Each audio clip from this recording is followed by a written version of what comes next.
Yep, sorry, Dick. Sorry.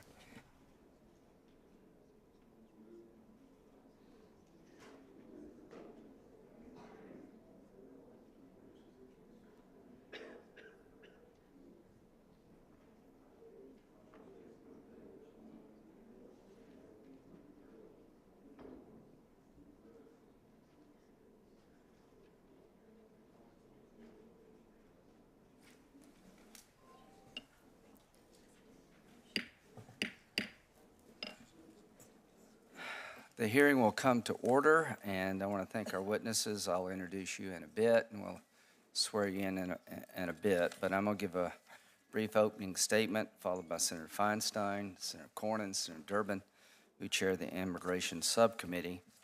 So today, we're here at the request of our Democratic colleagues to have a hearing surrounding the death of 7-year-old Jacqueline McAleenan.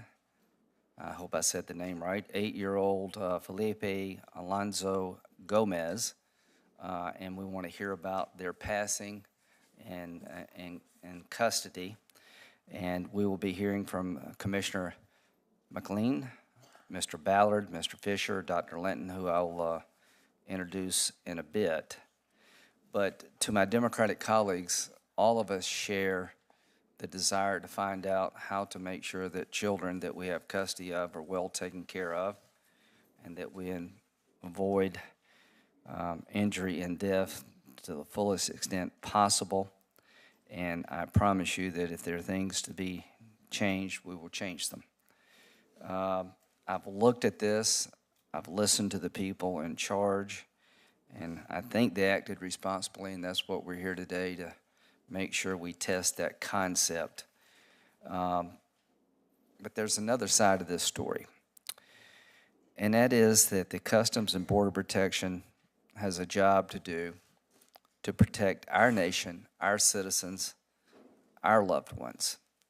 With a record number of illegal immigrants crossing each year, we are facing a crisis at the southern border. And these CBP agents are on the front lines. You're the soldiers in the fight. There is no doubt that we face unprecedented border security and humanitarian challenges today at our southern border. Now, I want to be direct. Contrary to what some political opponents and media outlets claim, the situation on our southern border is dangerous and growing worse. It's not a hoax. It's not a manufactured crisis. It's not a cable television ploy. It is real, it is serious, it is a threat, and it poses a direct challenge to the safety and security of the citizens of the United States. To believe otherwise is to deny reality and ignore the facts. And here are the facts from the first 5 months of 2019. A 55% increase in the number of unaccompanied minors apprehended at the border over the same period of time last year. 340% increase in the number of family units apprehended during the same time last year. The American taxpayers are absorbing the effect of this crisis. The cost to the American taxpayer of housing an unaccompanied minor is $375 per day on average, and in some circumstances can go up to $850. The cost per year for an unaccompanied minor is $136,875. As of January the 4th, 2019, there were 11,981 children in our custody as unaccompanied minors, making it a $1.6 billion a year obligation if nothing changes. It is no coincidence that two groups, unaccompanied minors and family units, are crossing the border at an alarming rate. Our immigration laws require that both unaccompanied children and family units be released into the interior of the United States after apprehension. Let me say that again. Why are so many coming? They understand if they get here, they almost always get released. There are about 45,000 bed spaces. We're on track to apprehend in 2019 640,000 illegal immigrants. Do the math. If you're an unaccompanied minor and you make it to America after 20 days, the Border Patrol hands you over to labor HHS, and only 2% of unaccompanied minors ever go back to the country where they came from. So imagine being a parent, sending your kid on this journey, the dangers they face, but it must be so bad that they're willing to accept those dangers, because if they get to America, you got a 98% chance that your child will be in America forever. If you're a family coming and you get apprehended, your chance of staying is really high. I don't blame the people coming as much as I blame us. We have created a system that is enticing people to do very dangerous things, paying coyotes, doing all kind of horrible things to get here, because our laws are a magnet for people to continue to come. And if we don't fix it now, it only gets worse later. So there are two real reasons this is happening. The Flores decision requires people to be released after 20 days. The Trafficking Victims Protection Reauthorization Act also prohibits the United States from repatriating people as if they came from Mexico. If you're a Central American unaccompanied minor, we can't send you back to your home. Bottom line is, the Flores decision, putting a time limit on how long we can hold people, leads to their release in the country. And we have a law that treats Central American Triangle Nation children differently if they came from Mexico or Canada, and they're coming by droves. I've worked over a decade with many of my colleagues on this committee to fix this system. If we did not fix these two legal loopholes, then we're only going to continue to fuel the smuggling of persons from the Northern Triangle countries. These laws have incentive for smugglers and everyone else who benefits from illegal immigration. I know from my own personal experience dealing with this issue that we do not have the necessary buy-in from the American people for a solution dealing with illegal immigration of those already in the United States if we cannot convince them there will not be a third wave 20 years from now. The good news is that most Americans are okay with a pathway to citizenship for illegal immigrants who are here, that are non-felons, that are willing to pay a fine for the law they violated, pass an English proficiency exam, go through a criminal background check, and wait their turn, and the wait could be well over a decade. People are okay with that if you can convince them we're not going to have future waves of illegal immigration. You cannot tell them, the American public, that there will not be a third wave unless you fix these two laws and do many other things like E-Verify. So I'm hoping that one day, somehow, we can fix this problem. But to those who serve in the Border Patrol and ICE, you're the good guys and gals, not the bad ones. I know how hard you work, and I can only imagine what it's like to go to work every day and be handed this problem. Not enough beds, not enough capability, not enough capacity, and when you bring the problem up to the Congress, they turn it on you. I'm hoping this hearing will change that. We'll hear about the death of these two children, and we'll work together to find a way to make sure it doesn't happen again to the extent possible. But I also hope, out of this hearing, that we will take some constructive action and, quite frankly, listen to what you have to say as to how we can help you stop this. Bottom line is, this continues, it's like adding a congressional district of illegal immigrants every year. The average congressional district is about 600,000 people. This year alone, we're on track to do 640. This has to stop. Senator Feinstein. Thanks very much, Mr. Chairman. I appreciate your remarks, and I thank you for scheduling today's hearing. And Commissioner, I want you to know that I very much enjoyed meeting with you. You came across as a straight shooter and obviously with experience, and I want you to know that's very much appreciated on this side of the aisle. As you know, we have both short-term and long-term assessments, and they're confusing, of what's happening at the southern border. In the short term, apprehensions at the border are up. The Washington Post and the New York Times today both report that crossings were up 30% in the last month, from 58,000 in January to 76,000 in February.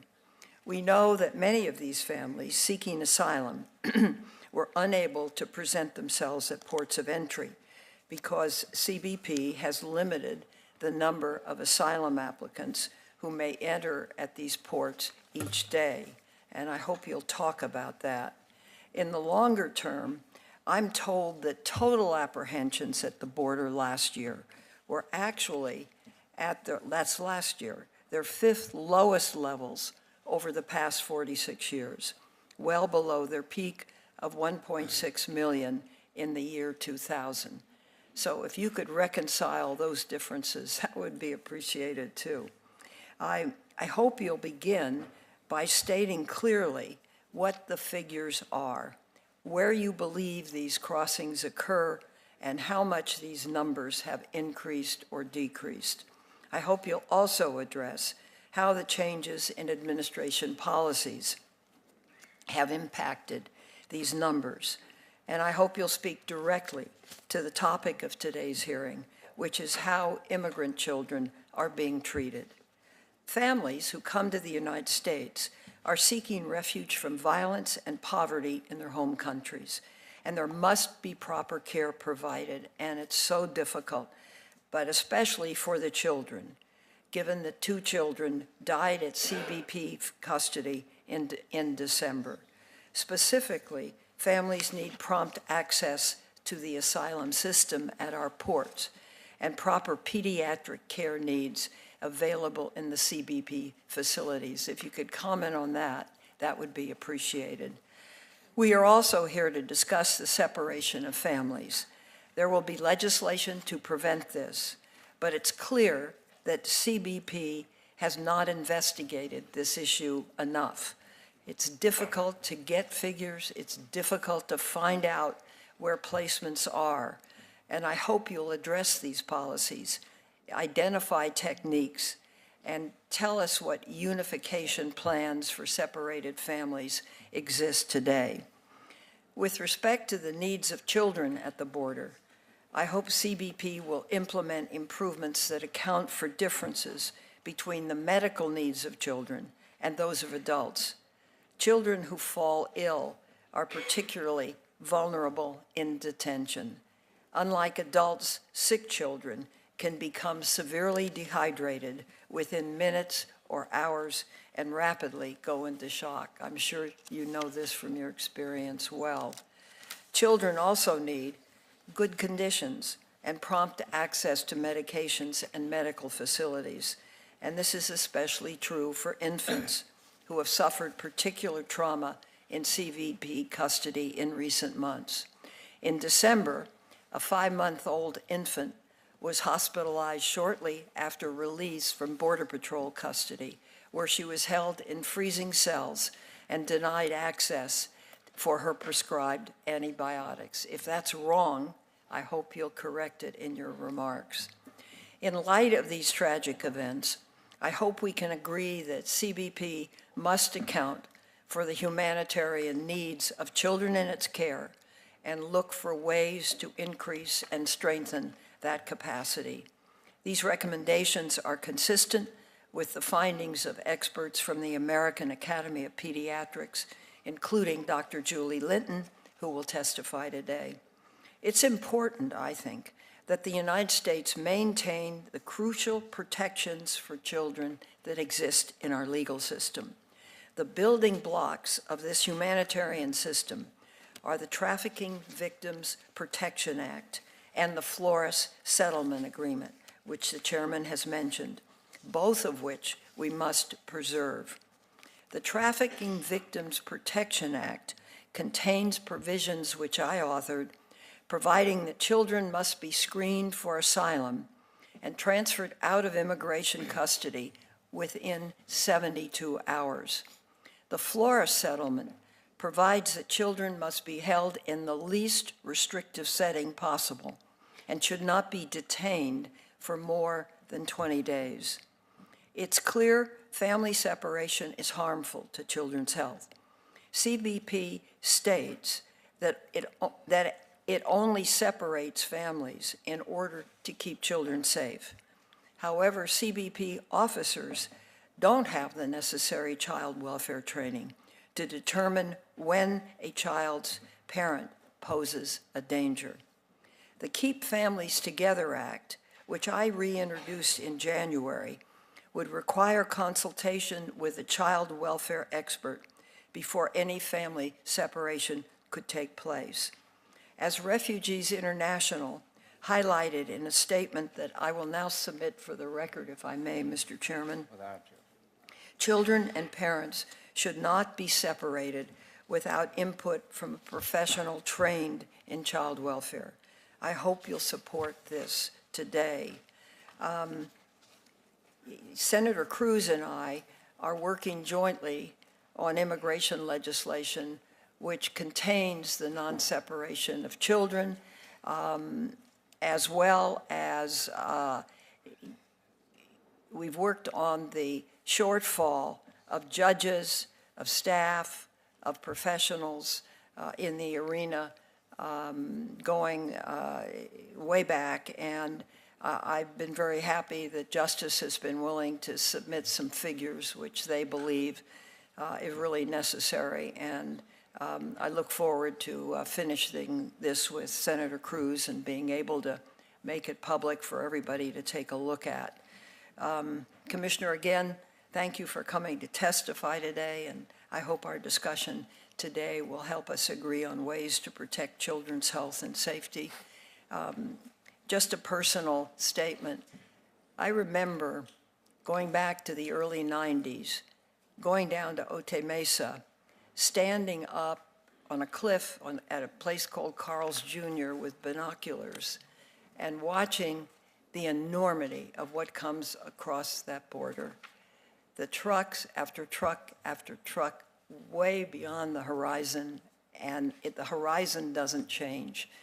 And I've seen the addition of the X-ray devices as well as other things, and I've asked my staff to make visitations on various places where children are housed. Suffice it to say that I think I represent, and I know the chairman does for his side, that our side of the aisle is really, really concerned about this. And we look to you for forward-thinking action. I don't see any signs where the next few months are going to be any better than the last few months, and we must gear up to deal with it in a humane and professional way. So thank you for being here. I look forward to the testimony. Senator Cornyn. Thank you, Mr. Chairman. Commissioner, welcome. Listening to the opening statements, it sounds like we're ships passing in the night.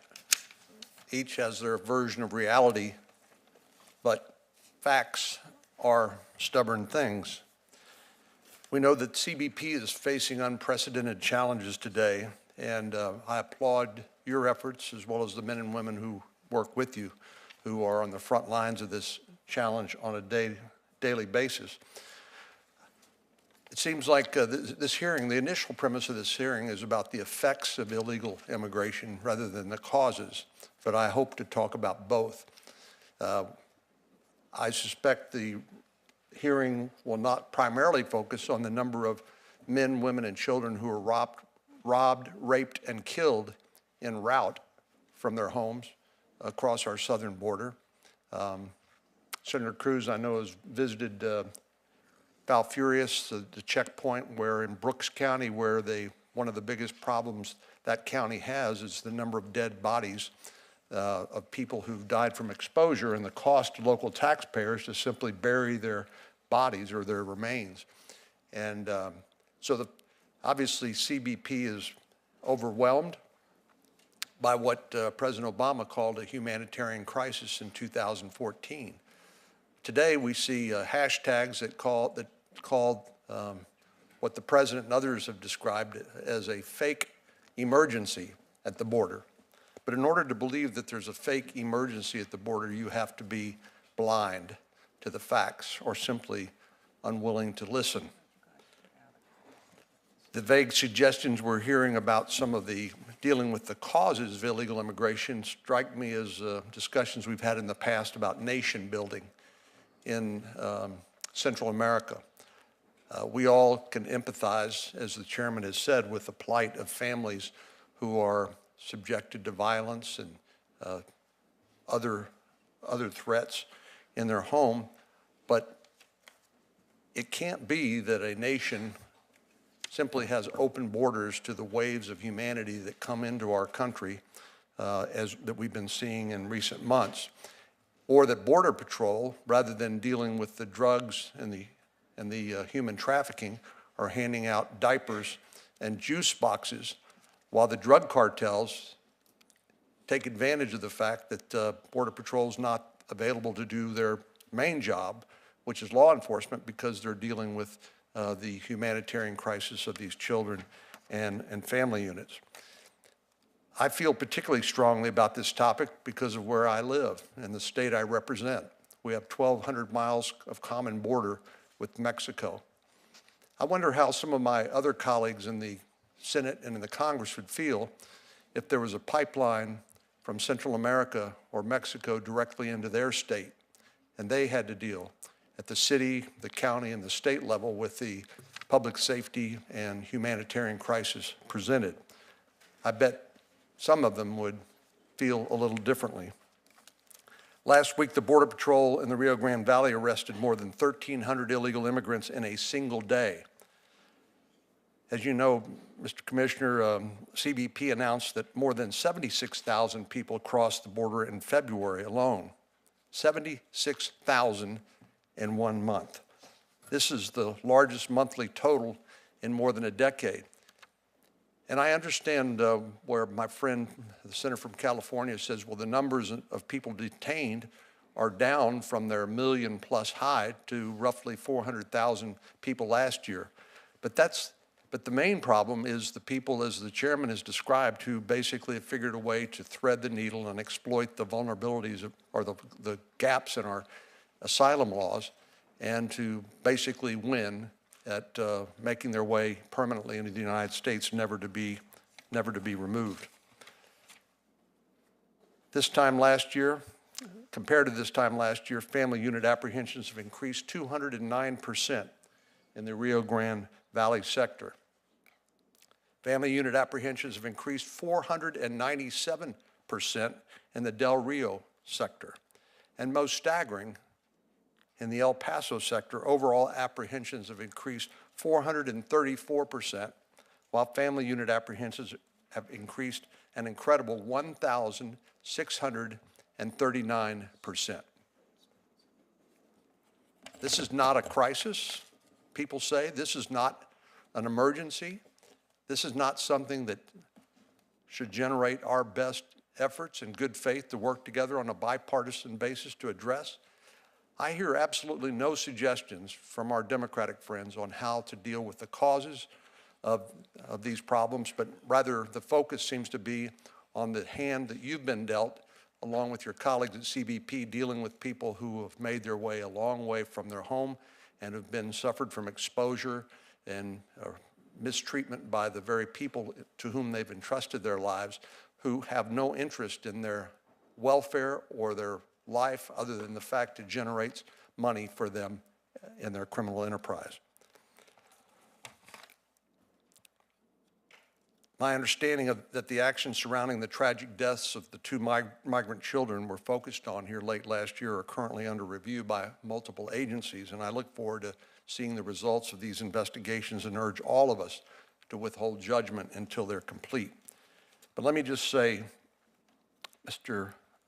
or Commissioner, I don't think that the Flores decision should be preserved. I don't think we should treat children and family units from non-contiguous countries any differently than we should treat children and family units coming from Mexico. That's what the current gaps in the law provide for, and that is the cause of the humanitarian crisis and the overwhelming of the capacity of the U.S. government to deal with this threat, not only from a humanitarian standpoint, but from a safety and security standpoint as well. Thank you. Thanks, Mr. Chairman. Commissioner McAleenan, it's great to see you again. Thank you for your service to our country. I'd like to say at the outset a word about the chairman of this committee. I believe that he comes to this issue with a background that few of us can share. We've worked together for months, make it years, on this issue. Senator Graham is the only Republican senator before you today who voted for comprehensive immigration reform. Some were not here. Those who were here voted against it. It goes back to 2013. It was an effort with Senator John McCain, Chuck Schumer, others. 8 of us worked for 6 months or longer to put together a comprehensive bill to address many of the issues we're facing today. Passed it in the United States Senate with a bipartisan vote, and the Republicans in the House refused to even bring it up for consideration. And so the problems continue and worsen. And the problems we face today that we'll hear testimony on have been outlined already by my colleagues. There are several aspects of this which I'd like to highlight. When Commissioner McAleenan came into my office in October of 2017, I asked him a question as this crisis, as they term it, was starting to unfold. If I gave you a blank check with Customs and Border Protection, a blank check, what would you spend it on to make our borders safer and more secure? His answer to me, technology and personnel. I asked him to be specific about technology. He said, Z portals. These are X-ray and scanning devices. We can scan cars and trucks coming across the border. 90% of the narcotics coming in the United States come through ports of entry, and we only scan 18% of the vehicles coming across the border. We should scan them all. Sounded right to me, sounded practical, and then I looked at President Trump's budget. He asked for $44 million in 2019 for that purpose. Luckily, this came up, as the Commissioner knows, during the course of our Situation Room meetings during the shutdown, and the President maybe overruled some people at the table and changed his position, said, I support it. So the conference committee bill that we passed in the Senate has over $500 million for these devices. Does that make us more secure and safer? I'll bet it does. And so did Commissioner McAleenan when he made that recommendation. But I'd like to address the basic issue that we ought to face here. And as Senator Cornyn said, facts are facts. Here are the facts. The country bordering the United States is Mexico. In the city of Chicago, there are more Mexican Hispanic Americans than any other nationality. And yet we've reached a point in immigration where we have an outflow from the United States into Mexico. The Mexicans are not gathering at the border to come into the United States. It's the people who live in Honduras and El Salvador and Guatemala. Why are they coming? They're coming because of the situation they face at home. And what they face at home is so worrisome and so dangerous, they are willing to literally risk their lives to come to the United States. If we want to get down to the root causes of why we're sitting here today, we cannot ignore the reality.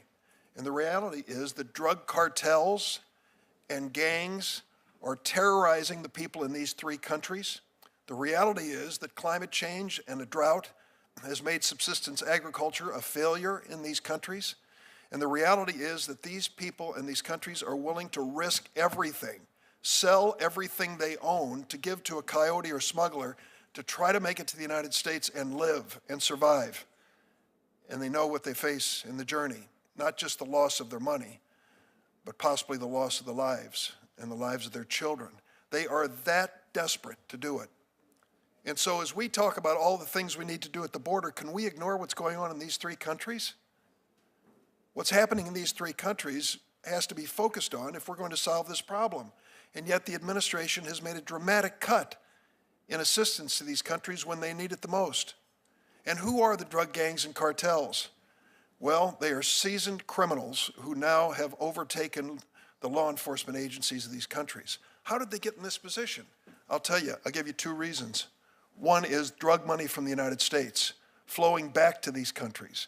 The second is guns from the United States flowing into these countries. 70% of the crime guns they find in these countries come from the United States. So you wonder why these drug gangs and cartels are menacing these people and threatening them and scaring them to the point where they're ready to risk their lives. That's part of the calculation.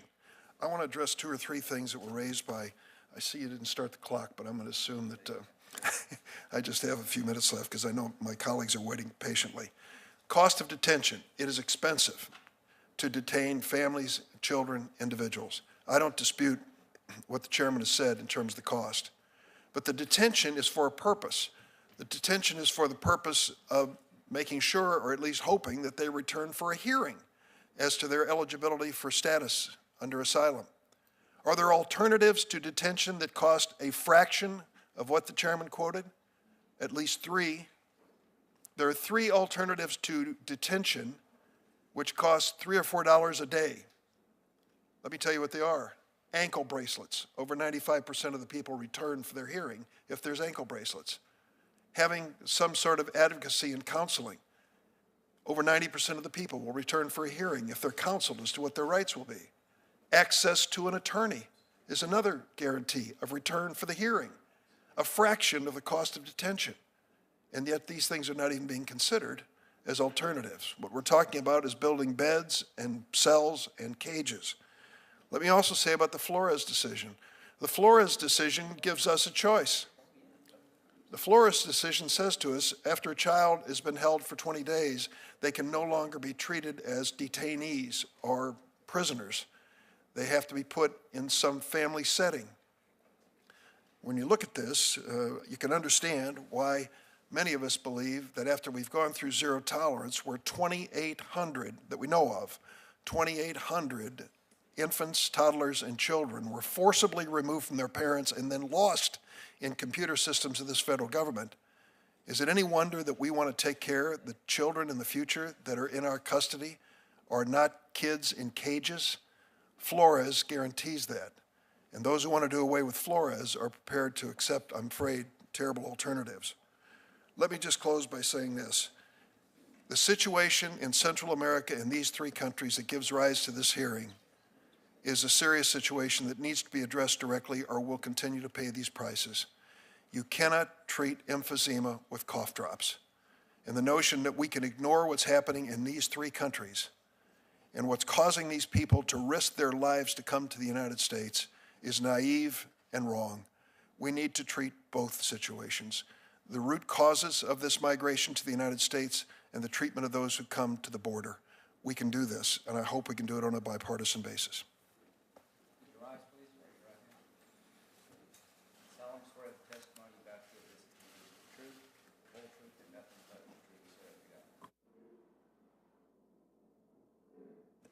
How do you say your last name? McAleenan. Okay, Kevin. Yes. All right. Kevin is the commissioner of the U.S. Customs and Border Protection Agency since March of 2018. He oversees 60,000 employees, manages a budget of $13 billion, and ensures the effective operation of CBP's efforts to protect national security while promoting economic prosperity and security. Counterterrorism, border security, trade enforcement are all in your bailiwick. There's $4 trillion in trade, 365 million people travel through ports of entry. You oversee the largest law enforcement agency and the 2nd largest revenue collecting source in the federal government. And I think you do a hell of a job, and we're glad to have you, and the floor is yours. Good morning, and thank you, Mr. Chairman, Ranking Member Feinstein, members of the committee. It's a privilege to appear before you again today. I do appreciate, Mr. Chairman, the committee calling this hearing on the critical issue of human smuggling at our borders and CBP's responses to it. Since I last appeared before the committee almost 3 months ago, we have seen the challenges of the border increase significantly. Yesterday, as both of you noted in your opening statements, CBP released the numbers of enforcement actions at our southwest border for both illegal crossings between ports of entry and inadmissible arrivals at ports of entry for the month of February. These numbers reflect the highest level of illegal apprehensions of any February in over a decade. In total, we saw more than 76,000 apprehensions and inadmissible arrivals, And within that number, in just 4 weeks, we saw 40,385 members of family units and 7,250 unaccompanied children. As you noted, Mr. Chairman, that's an almost 340% increase for the fiscal year to date in family units and 50% plus in unaccompanied children. We have now apprehended or encountered more families in just 5 months and 5 days than last year's record total. Not only are the numbers increasing, the percentage of people from countries in the Northern Triangle of Central America is growing as well. Today, 70% of crossings are from these countries, and a full 63% of crossings are vulnerable families and children.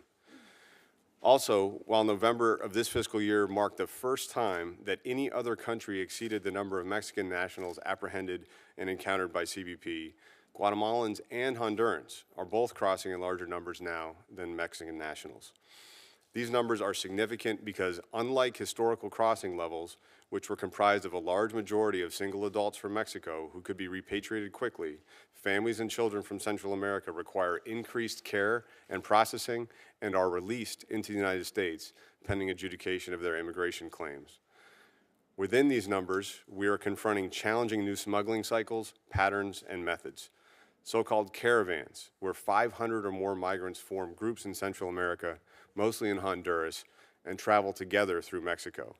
Separately, large groups of mostly family units from Guatemala are traveling on buses through Mexico to the U.S. border in a much shorter smuggling cycle, making the journey in as little as 4 to 7 days. So far this year, we have seen 70 instances of large groups of over 100 migrants crossing the border illegally. That's what we're showing on the screen right now. Those are large group arrivals in El Paso sector, stretching from central El Paso all the way to the boot heel of New Mexico. In one case, agents encountered a group of 334 arriving together on 8 commercial buses. Smugglers are abandoning these groups in the most remote areas of our border, including Antelope Wells, New Mexico, and Ajo and Yuma, Arizona. The availability of these methods means more young children are being brought to the border, and we are seeing migrants arrive with illnesses and medical conditions in unprecedented numbers. This reality was realized tragically in December when 2 migrant children under the age of 10, Jacqueline Call Maquin and Felipe Gomez Alonzo, died at hospitals while under the care of El Paso sector. While I believe that our agents did everything that they possibly could to save these young lives, reviving Jacqueline and transporting her by air ambulance to the nearest hospital with appropriate facilities, bringing Felipe to the hospital twice, it was not enough to save these children from the dangers of the smuggling cycle. In response, CBP has mounted significant new efforts to increase medical checks and care upon arrival at Border Patrol stations or ports of entry. In January, I issued an interim medical directive guiding CBP's deployment of enhanced medical efforts to mitigate the risk to and improve the care for individuals in CBP custody along our border as a result of these surges in children and families. This directive was developed in consultation with medical and pediatric experts and is being made publicly available. Since the directive was signed, with the help of our interagency partners, including the U.S. Coast Guard and the Public Health Service Commission Corps, certified medical practitioners working alongside our personnel have screened over 12,000 juveniles and transported an average of 55 people to the hospital every day, ensuring essential medical care for thousands of migrants over the past 2 months. We're currently working to expand medical care to all 9 Border Patrol sectors and all ports of entry. And at the same time, Border Patrol agents out on the front line have continued their life-saving mission, rescuing over 4,300 people at risk during the crossing last year. In addition to the dramatically increasing volume of unlawful crossings between ports of entry, where 87% of our arrivals were last month, we are also seeing unprecedented increases in asylum seekers arriving at ports of entry, where we work to provide safe and lawful access. After recording a record level of over 38,000 asylum seekers last year, itself a 120% increase from fiscal year 17, we have almost reached that total just in the first 5 months of this year, a 90% increase already in fiscal year 19 at our ports of entry. We are working hard to provide access for asylum at our ports of entry. These flows have border security consequences, though, as families and children are routinely used to divert our agents and occupy them while smugglers bring illicit drugs and single adults that are trying to evade capture across our border. And as the requirements to process, transport, and care for the humanitarian needs of families and children requires 25 to 40% of our agents in key sectors, we know our capacity to secure that border is reduced as our personnel are tied down. What is causing these trends? As I explained to this committee in December, these increases and demographic changes in crossings are direct responses to the vulnerabilities in our legal framework that have become well known to smugglers and migrants. These weaknesses in our laws now represent the most significant factors impacting border security and include the inability to keep families together while they complete expeditious and fair immigration proceedings. Instead, crossing with a child is a guarantee of a speedy release. The asylum gap, where approximately 80% of individuals meet the initial credible fear bar, while only 10 to 20% are found to have valid asylum claims at the end of immigration court proceedings. And the disparate treatment under the Trafficking Victims Protection Reauthorization Act, which allows for children arriving from Mexico and Canada to be repatriated, but not from other countries, including those in Central America, regardless of the views of those governments. These statutory deficiencies ensure a high likelihood of success, and the trends that they have invited have significant and dangerous consequences. The belief that our system will allow migrants to stay in the U.S. indefinitely, even if they enter illegally and whether or not they have a valid asylum claim, is clearly the driving pull factor for those making the decision to journey to our border. Along with important push factors, which include challenging conditions in many parts of Central America, migrants are incentivized to put their lives in the hands of smugglers and make the dangerous trek north. The cost of these pull and push factors is seen every day in profits of transnational criminal organizations, in lives lost on the journey, and in the loss of youth and energy from the countries of the Northern Triangle. From the experience of the men and women of U.S. Customs and Border Protection, this is clearly both a border security and humanitarian crisis. There are solutions to this crisis. We need to continue to support the governments of Central America to improve economic opportunities, to address poverty and hunger, and to improve governance and security. The State Department announced $5.8 billion in aid and investment commitments to these countries in December. We must work with President López Obrador's administration in Mexico to address the transnational criminal organizations that are profiting and preying on migrants. And we must invest in border security, a modern border barrier system, additional agents and officers, additional technology at and between ports of entry, and air and marine support. And we must also have a whole of U.S. government approach to address children's unique medical needs and the undeniable humanitarian challenges we are facing. All of these steps will make a significant difference. However, Mr. Chairman, in order to ensure a lasting and meaningful change at the border, we must also confront and address the vulnerabilities in our legal framework. I look forward to answering the committee's questions today. If you had a choice between closing or changing the laws and money for barriers or anything else, what would be your top priority? Well, I believe we need both, Mr. Chairman, but the immediate impact, 63% of our traffic at the border, would be addressed by a change in the laws. Changing the law affects 63% of the problem. 70% of the people you're apprehending come from 3 countries, is that what you said? Correct. Okay. Do you think it would be wise for us to invest in those countries to give them a better life so we'd have less of a problem? I do. How the system works. If an unaccompanied minor makes it to the United States, what's the likelihood they will be sent back to their home country if they're not from Mexico or Canada? It's less than 2% based on the 17 statistics. It's very rare. So if you're a parent out there somewhere and you can somehow get your child into the United States, the chances are they never leave. Correct. So if you're a family looking to come to the United States, what signal are we sending to you if you come from someplace other than Mexico? Well, not only a signal, but the smugglers are actively advertising that if they come with a child, they'll be released. But wait a minute, slow down. So those people in the smuggling business are actively advertising, I guess in these 3 countries for sure, Correct. that if you can bring a child with you, your chances of staying in the United States are almost guaranteed. Correct. Okay. So that puts us in a bad spot. If we separate families, you can at least deal with adults, is that correct? That is correct. Okay. If you don't separate families, then they're released in 20 days?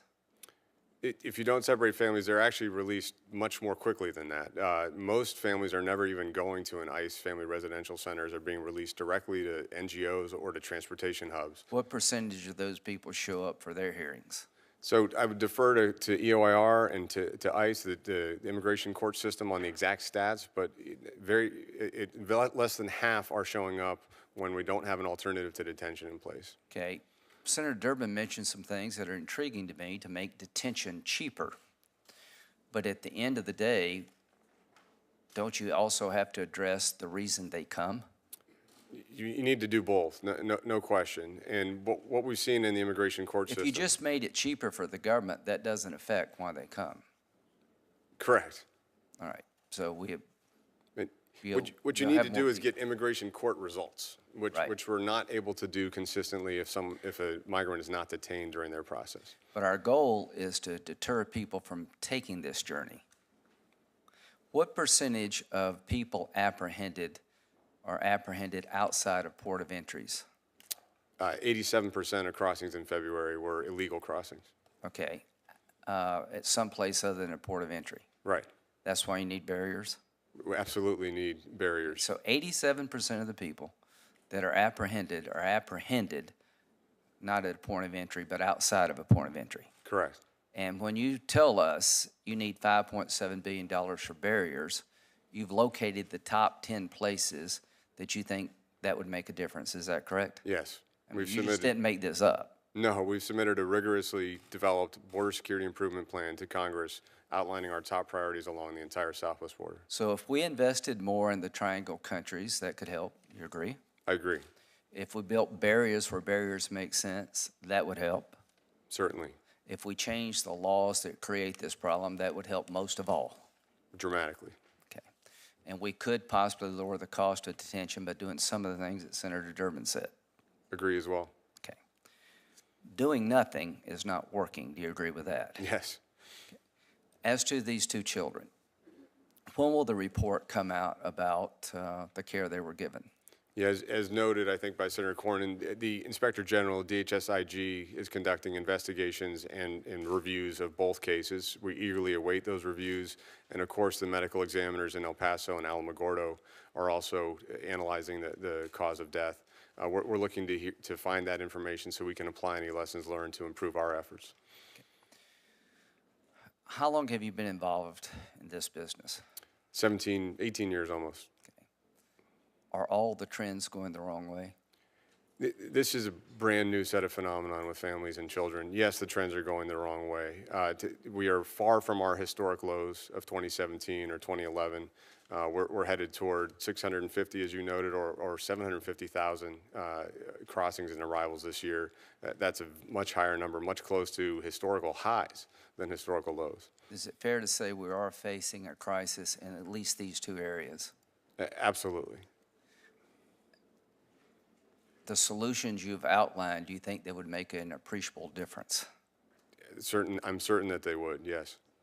How much reduction do you think would occur if we changed our laws? So the three changes I outlined, and this is not to say that there's not important parts of the Flores settlement. Having appropriate Just made it more flexible. Having appropriate conditions for children is essential, and we're committed to that.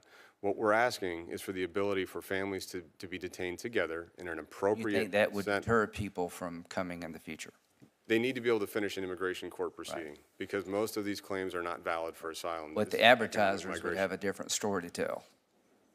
Is that correct? They'd have a tougher story to tell because right now they can tell them they'll be released and they're right. Okay. It would change the demand, hopefully. Yes. What percentage of the people, of the 640,000 we're going to apprehend, how many do we miss?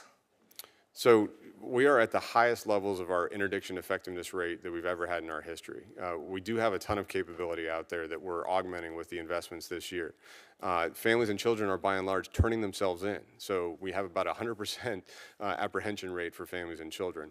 It's those single adults that are evading capture, the smugglers, and the illicit drugs that we're worried about. As you deal with this growing crisis with family and children, you'll have less resources to deal with the other problem? Absolutely accurate, yes. Thank you. Thanks, Mr. Tillman. Mr. Chairman, I was just pleased to hear that you said that families should be held together. Are you taking any action to make that possible? And what is that action, if you are? So just to be clear, right now, families are not held together for very long. ICE has 2 family residential centers where they have capacity for about 2,500 families, and they generally are there for 8 to 12 days. But most families are actually being released immediately by ICE from Border Patrol custody, either to non-governmental organizations or to transportation hubs. They're not going into custody at all. Can you give me a number of families currently held? Do you have that?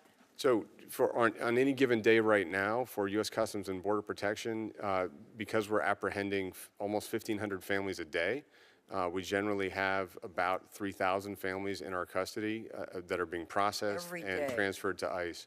But these are 3,000? short-term holding No, I understand. processes, yes. But 3,000 families in custody every day now and projected forward. Correct. Well, we're projecting potential increases in that What are you number. projecting? So this is the highest February we've seen in over a Right, decade. absolutely. For 10,000 families a week in February is new territory for us. Typically, March, April, and May, we see higher crossing numbers. So if we're going to see those seasonal trends applied to this baseline, we could see 75,000 families by April or May, and that's an extraordinary concern. Wow. After DHS separates a child from a parent at the border, HHS is charged with placing the child with a sponsor in the United States. As I understand it, in September, the DHS Inspector General found, and I quote, "no evidence of any central database acceptable to both DHS and HHS to locate and track separated parents and minors." In January, the HHS IG found that CBP is not telling HHS which children were separated from their families and why. Does CBP keep written records of the reason for each separation of a child from a parent? And if so, do you send a copy to HHS? Yes and yes. The quote from the HHS IG report is not accurate in terms of our current status. In April of last year, CBP modified our systems to record that field and shares that information with HHS. So you believe that there is the coordination between CBP and HHS that is fluid, flowing, and well, nothing's absolute, but. It's not absolute, Senator. There is absolutely coordination, but we need to continue to improve our system. There is no one system for immigration right now. We think we can create a better process where there's a unified portal that provides access to all of the individual agencies' databases, CBP, ICE, HHS, and DOJ, EOIR. Well, I can find no reason to disagree with you. I think this is really important. I think how we treat families is really important, and particularly children. And I think the 2 young children, age 7 and age 8, that died in CBP custody in December, it's my understanding that after the first child died, the American Academy of Pediatrics asked CBP to reach out and talk with pediatricians about how to prevent tragedies like this in the future. Could you talk a little bit about those conversations? Did they take place, and what was the result? Absolutely. I've had the privilege of speaking with Dr. Colleen Kraft, the head of the American Association of Pediatricians, 3 times in the last month and a half or so. Additionally, she's made experts on her team available to consult with our chief medical officer at Department of Homeland Security and our team that's building our new processes and policies. We've added a pediatrician to the Homeland Security Advisory Council panel that's assessing care of families and children in our custody right now. That was requested by me and Secretary Nielsen. So we have an ongoing interaction with doctors and pediatric experts to try to improve our ability to identify medical risk and to care for children in our custody. Well, if you had to put a reason for the deaths of the 2 children, I know this is speculation, in December, so that the actions that you take remedially will make some difference, what would that be? What would the changes be? So I don't want to get in front of the investigation or the medical examiner in terms of the reason for the deaths of those two children. I'm not asking for that, just for the I changes. think improving our processes and system to have better access to medical care, to have certified practitioners who are able to identify conditions in children and help and respond appropriately is critical. And we appreciate the $138 million in investments in the FY 18-19 budget that we're already putting to effect by increasing our contract capacity. To do that, would you feel you need additional legislation, or this is well within your authority to put together and expedite? Well, in my opening statement, I noted that I think it's a whole of U.S. government effort. We would not be in the position we're in now, and I believe we've saved dozens of lives in the past 3 months without the help of the Public Health Service Commission Corps, without the help of the U.S. Coast Guard medical corpsmen and women who joined us in providing medical checks as these families and children arrive. So it's not something we can do just internally. The funding will help dramatically, but we need the resources of the whole government to help us identify and address these situations. Well, just many years ago, I was looking at television, and I saw a young Chinese girl before a judge up in northern part of our country on the coast. And that's when the big container ships were coming in. And perhaps I told you, she was sobbing, she could not understand. We then drafted legislation which has created the HHS, part of this. And my overall goal was to see a seamless coming together of departments so that within each of their responsibilities, they were able to work out a course of action which gave the best possible situation for families and keeping them together. That has not happened, in my judgment. If it has, I would like to see it. Do you believe it's happened? I believe there are opportunities for improvement. I think I want to make clear that as we recommend changes to the TVPRA, it's not to the important role of HHS and child welfare professionals being responsible for unaccompanied children, not at all. It's the ability to handle that from an immigration perspective in a consistent way with how we handle children arriving from Mexico. And what would that consistent way be? To allow for repatriation in appropriate circumstances in coordination with Central American governments, to make sure that child is in the right situation from an immigration and a welfare and safety perspective. What would you do to enable the child and the parents? This is another big problem, as we know. The process to bring them together seems not adequate, to be mild about it. So I just want to be clear, separation is extraordinarily rare. It's about 1 per day out of the 1,400 families that are arriving, and we're doing it for reasons of the welfare of the child, either a serious criminal issue on the parent, a medical condition, or a child safety concern. So how many children are held separately now? Since June, we've had about 250 children separated. Again, it's about 1 per day, Senator, that are based on documented That's all you have in custody concerns. Separately? 250 children all over the United States? That arrived as part of a family unit. Remember, the chairman noted that HHS has over 11,500 children in custody. Those all arrived unaccompanied. Well, we'll talk more about it. My time is up. Thank you, Mr. Chairman. For Senator Cornyn, what's morale like at your organization? We have an incredible group of men and women, Mr. Chairman. I mean, they showed up for 35 days without pay, dealing with these challenges, and kept after their mission. They want support for their enforcement objectives. And, you know, while the additional investments in personnel and technology and border barrier are going to make a big difference, you know, this part of their mission is a real challenge. So there's no question. Senator Cornyn. Commissioner, Secretary Nielsen recently testified that the cartels currently make about $500 million a year in human smuggling. Would you disagree with that? Just to the extent that I think as emerging prices are going up, we're seeing $5,000 to $7,000 per person, and as the numbers go up, those profits are going to be $2.5 billion or more in this year. This is a big business for the criminal question. organizations, right? Yes. They're winning right now, aren't they? Yes, they're profiting tremendously. And that's because Congress hadn't closed the loopholes you testified about, correct? I think that's one of the main causes. So CBP is a law enforcement agency, right? Yes, Senator. You're not a child welfare agency, are you? No, but we do our best to take care of and protect children that we do encounter. Well, let's talk about the journey that Guatemalan children ages 7 and 8 make coming to the country. How far from the U.S. border is Guatemala? Depending on where you arrive in Mexico, you're looking at almost 1,500 miles.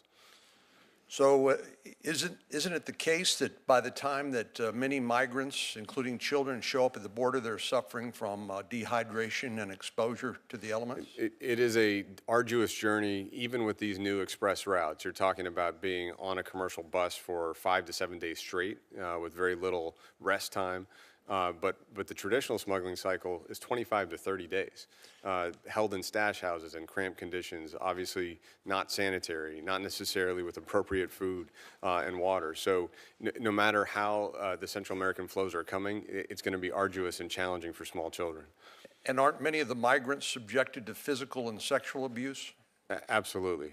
Just horrific levels and horrific stories of both along the journey. And aren't many of the migrants suffering from some disease, some infectious disease of some sort?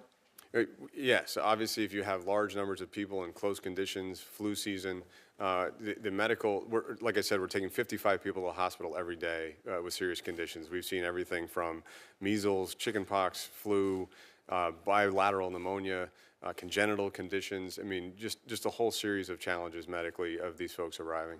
So I know you're waiting on the final report from the Inspector General, but assuming this 7 and 8-year-old children, Jacqueline and Felipe, had suffered from exposure, perhaps from physical abuse, perhaps they were ill with some infectious disease, is it your fault if they happen to die in your custody?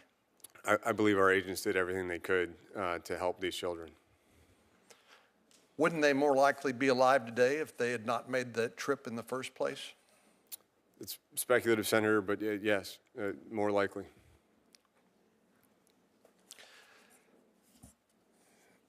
What role does deterrence play in discouraging people from making that long, dangerous journey in the first place? Yeah, in our experience, if there are no consequences for violation of a law, it's going to continue to increasingly be violated. So for crossing our border illegally, in the past when we've been able to successfully detain and repatriate individuals, we've seen numbers drop dramatically, as we did in the 2014 crisis with families and children. When Secretary Johnson created family residential centers and was able to detain families and repatriate them after a safe and expeditious immigration proceeding, the numbers dropped immediately and for some time before the Flores Court ruled that families could not be held that way. Haven't we seen from our experience dealing with the flow of migrants across the borders that catch and release is an incentive for people to come, not a deterrent? Unequivocally, unquestionably, yes. And I recall Secretary Chertoff talking about the Brazilians that all of a sudden started showing up at our border until we eliminated catch and release. And you mentioned Secretary Johnson, and under Republican and Democrat administrations, we found that when you release the migrant at the border and they successfully are able to make it into the United States, that's a consistent pull factor to encourage more illegal immigration, more millions of dollars earned by the criminal organizations. No question. So right now, the cartels are winning, and because, as the chairman pointed out, if 98% of the people who are put with sponsors in the United States and told to come back for your court hearing sometime in the future, they don't come back, I think it's really an IQ test, isn't it? The ones that come back, I think, it flunked the IQ test, it seems to me. But in all seriousness, you said now we don't even necessarily place these family units with sponsors or detain them. They're either released to non-governmental organizations or they're sent to the bus station, transportation hubs? So ICE does not have adequate capacity in their family residential centers for the current flow. They do still try to identify sponsors and use alternatives to detention where appropriate. But that's correct, Senator. The majority of families arriving are released within days by an ICE ERO officer from CBP custody direct to a non-governmental organization, a charity, or a transportation hub. That's correct. So due to the volume of people coming across the border exploiting our laws, rather than securing our border and preventing illegal immigration, our law enforcement agencies are basically left with no alternative other than to wave people on through. Court orders and the current legal framework prevent us from enforcing the law effectively. That's correct. How many pending court cases are there for asylum claims in America today? Do you know? I don't have that exact number. Department of Justice cites statistics of over 800,000 people in the immigration court backlog. 800,000? That's all types of cases, including asylum. And what's the likelihood of being able to work our way through that 800,000 case backlog in order to give those asylum seekers an opportunity to present their claims in front of an immigration judge? Yeah, we're seeing initial hearings set 2 to 5 years out from apprehension, depending on the jurisdiction. So we're talking about people that are going to live with uncertainty. The ones that follow the rules and show up for their hearings, they're not going to get an immigration court result. Valid, meritorious asylum claims, they're not going to have that certainty to plan a future in the U.S. And the folks that don't have valid claims, that are economic migrants who are exploiting the vulnerabilities in the framework, are going to be here indefinitely. And if you don't show up for your court hearing, but simply melt into the great American landscape, chances are you're going to get away with it unless you commit some crime and happen to run into law enforcement, correct? That's correct. Thank you. Commissioner McAleenan, it's good to see you again. I want to say at the outset, I respect your service under presidents of both political parties and your career commitment to our government and this critical work when it comes to border security. That's why I'm somewhat reluctant to feel I have to ask at the outset what your position was when it came to the zero-tolerance policy. That policy, which was announced last year by the Attorney General and members of the Trump administration, resulted in the forcible separation of 2,800 children from their parents, the detention, or I should say, the holding of these children, sometimes and most of the time in HHS facilities for some period, and then a fruitless effort to reunite the children with their parents, which ultimately resulted in a court order in San Diego, California by a federal judge. The net result of it was months and months after the separation, most of the children were reunited. I think ultimately 150 or so were not. You gave approval to that policy, did you not? So the Zero Tolerance Initiative, Senator, was a prosecution initiative to hold adults accountable for violation of law, whether they crossed solo as single adults or brought children with them. The End Catch and Release executive order that came out on April 6th, combined with the Attorney General's policy on zero tolerance for immigration violations, CBP is responsible for implementing both of those. And during that implementation, we did prosecute adults that crossed with children. In fact, they were the 4th out of 5 priorities that we sent out to the field for increasing prosecutions. Only about 15% of parents that crossed with children during that time frame were prosecuted. I'm really getting down to the separation of children. I have in my hand the memorandum which was sent to the Secretary from your office. And here is the sentence that reads, DHS could also permissibly direct the separation of parents or legal guardians and minors held in immigration detention so that the parent or legal guardian can be prosecuted. So the separation of children was envisioned in your memo giving approval to this zero tolerance policy. We have asked the Inspector General of HHS to take a look at the results of this, the impact on children. You have acknowledged them. Separating infants and toddlers and children from their parents has a negative impact on these kids. What the Inspector General came back to our surprise and reported that in the year before the announcement of this policy, in their words, thousands of children had been separated from their parents as well. Can you tell me how many were separated before the announcement of the zero tolerance policy? You've raised 3 important issues. I would like to address all 3. So first, the quote that you cited talks about a policy of administrative separation. This would be anyone arriving as a family at the border who doesn't have a valid immigration status, whether it could be prosecuted or separated administratively. No Secretary of Homeland Security has pursued that policy. Secretary Johnson didn't pursue it. Secretary Kelly didn't pursue it. Secretary Nielsen didn't pursue it. That would be family separation.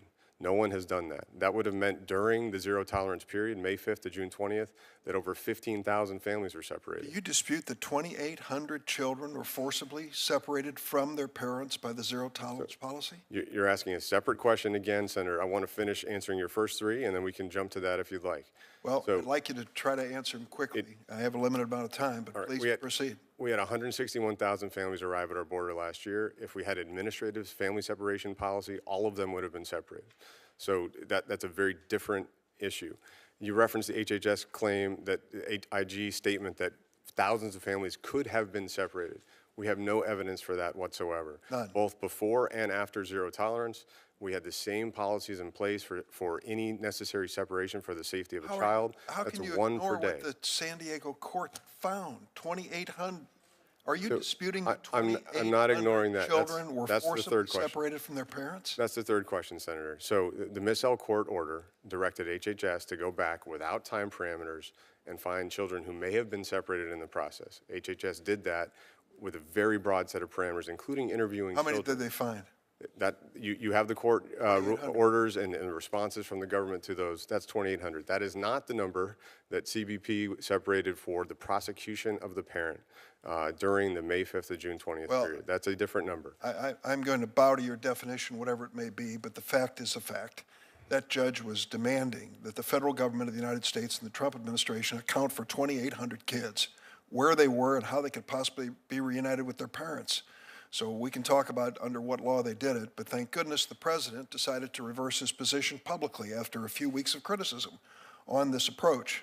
Now, let's talk about the word deterrence, because I think that gets to the heart of what we're talking about here.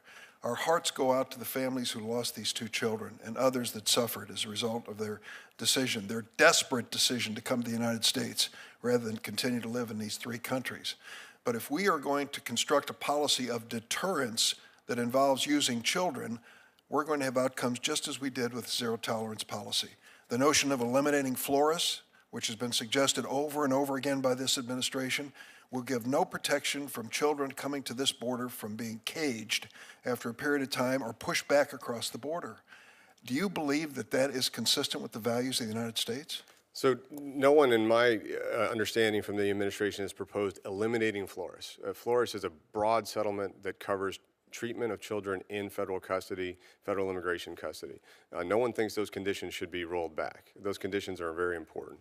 The piece of florist that needs to be overcome so that we have an immigration system with integrity is the ability to detain families together in a safe and appropriate setting for families so that they can finish an immigration proceeding and either get asylum or, if they're not meritorious claims, to be repatriated. That's the part that's being requested to be adjusted. Let me just, I only have 30 seconds left, but let me say thank you for your opening statement and acknowledging that just dealing with our laws and border procedure is an important part of this conversation, but not nearly the whole conversation. We have to ask the fundamental question of why these three countries are generating so many people coming to the United States and what can be done about it. And that involves serious questions about firearms. I said incorrectly earlier that there were 70% of the firearms that were confiscated came from the United States. That was in a Mexican raid. But I believe the same may be true as well for these three countries. I know what we're doing little or nothing when it comes to monitoring the outflow of these firearms from the United States to make these cartels even more powerful in these countries. But I hope that this administration will reestablish programs that the Obama administration had where young people and their families can apply for this status in country without making this dangerous 4 or 5 day journey. The Trump administration eliminated that. And so now the only alternative is, if you seek asylum, is to present yourself and then wait through the metered acceptance at the ports of entry, which has created a backlog and problems. My time has expired, but I hope that we can do, as the chairman has suggested, a balanced approach that takes into account all of the elements. Before Senator Hawley, in hindsight, was the zero policy decision a bad decision? So, Mr. Chairman, I think I've said before, and Senator Klobuchar asked me a good question on this in December, well-intended enforcement efforts, if they lose the public trust, are not Are you sustainable. glad it was changed? I think the president in the executive order made the right decision to reset, but we have seen unmitigated increases in family units since. Thank you. Senator Hawley. Thank you, Mr. Chairman. Thank you, Ranking Member. Commissioner, thank you for being here today. I want to talk about two aspects of the crisis on the border that are of particular concern to Missourians. The first one is drug smuggling. Just a few months ago in Missouri, a federal judge sentenced a major drug dealer in my state, Michael Nevitt, to 38 years in prison for distributing over $1 million in meth throughout southwest Missouri, all of which came from Mexico. Other law enforcement officers in Missouri are struggling with the same thing. I know because I talk to sheriffs all the time. For instance, just last December, officers in Laclede County, Missouri, arrested one individual who had 5 pounds of methamphetamine, $10,000 in cash, and 8 handguns. And local law enforcement are regularly finding now in our state, in my state, drug dealers who are carrying large amounts of high purity meth, which comes from Mexico. I think most people don't realize, even within the state of Missouri, that the meth problem that we have in my state, and it's a growing problem, unfortunately, it's not domestic meth. It's not made in the state. It's not even made in the United States. It's made across the border, and it's moved across the border. So can you tell me about the kinds of drugs that CBP has seized in the last year and some sense of the amount of these drugs? Absolutely, Senator, and we're 100% committed to the counter-narcotics efforts across our operations and to address these scourges that are affecting your communities in Missouri and across the country. Methamphetamine, frankly, has been one of the biggest challenges.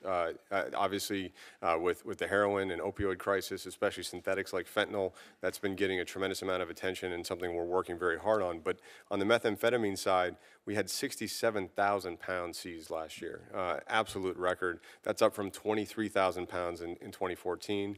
And it's been growing exponentially year over year, and it's absolutely driven by Mexican cartels manufacturing meth in industrial quantities, replacing their profit loss from marijuana in the last decade or so.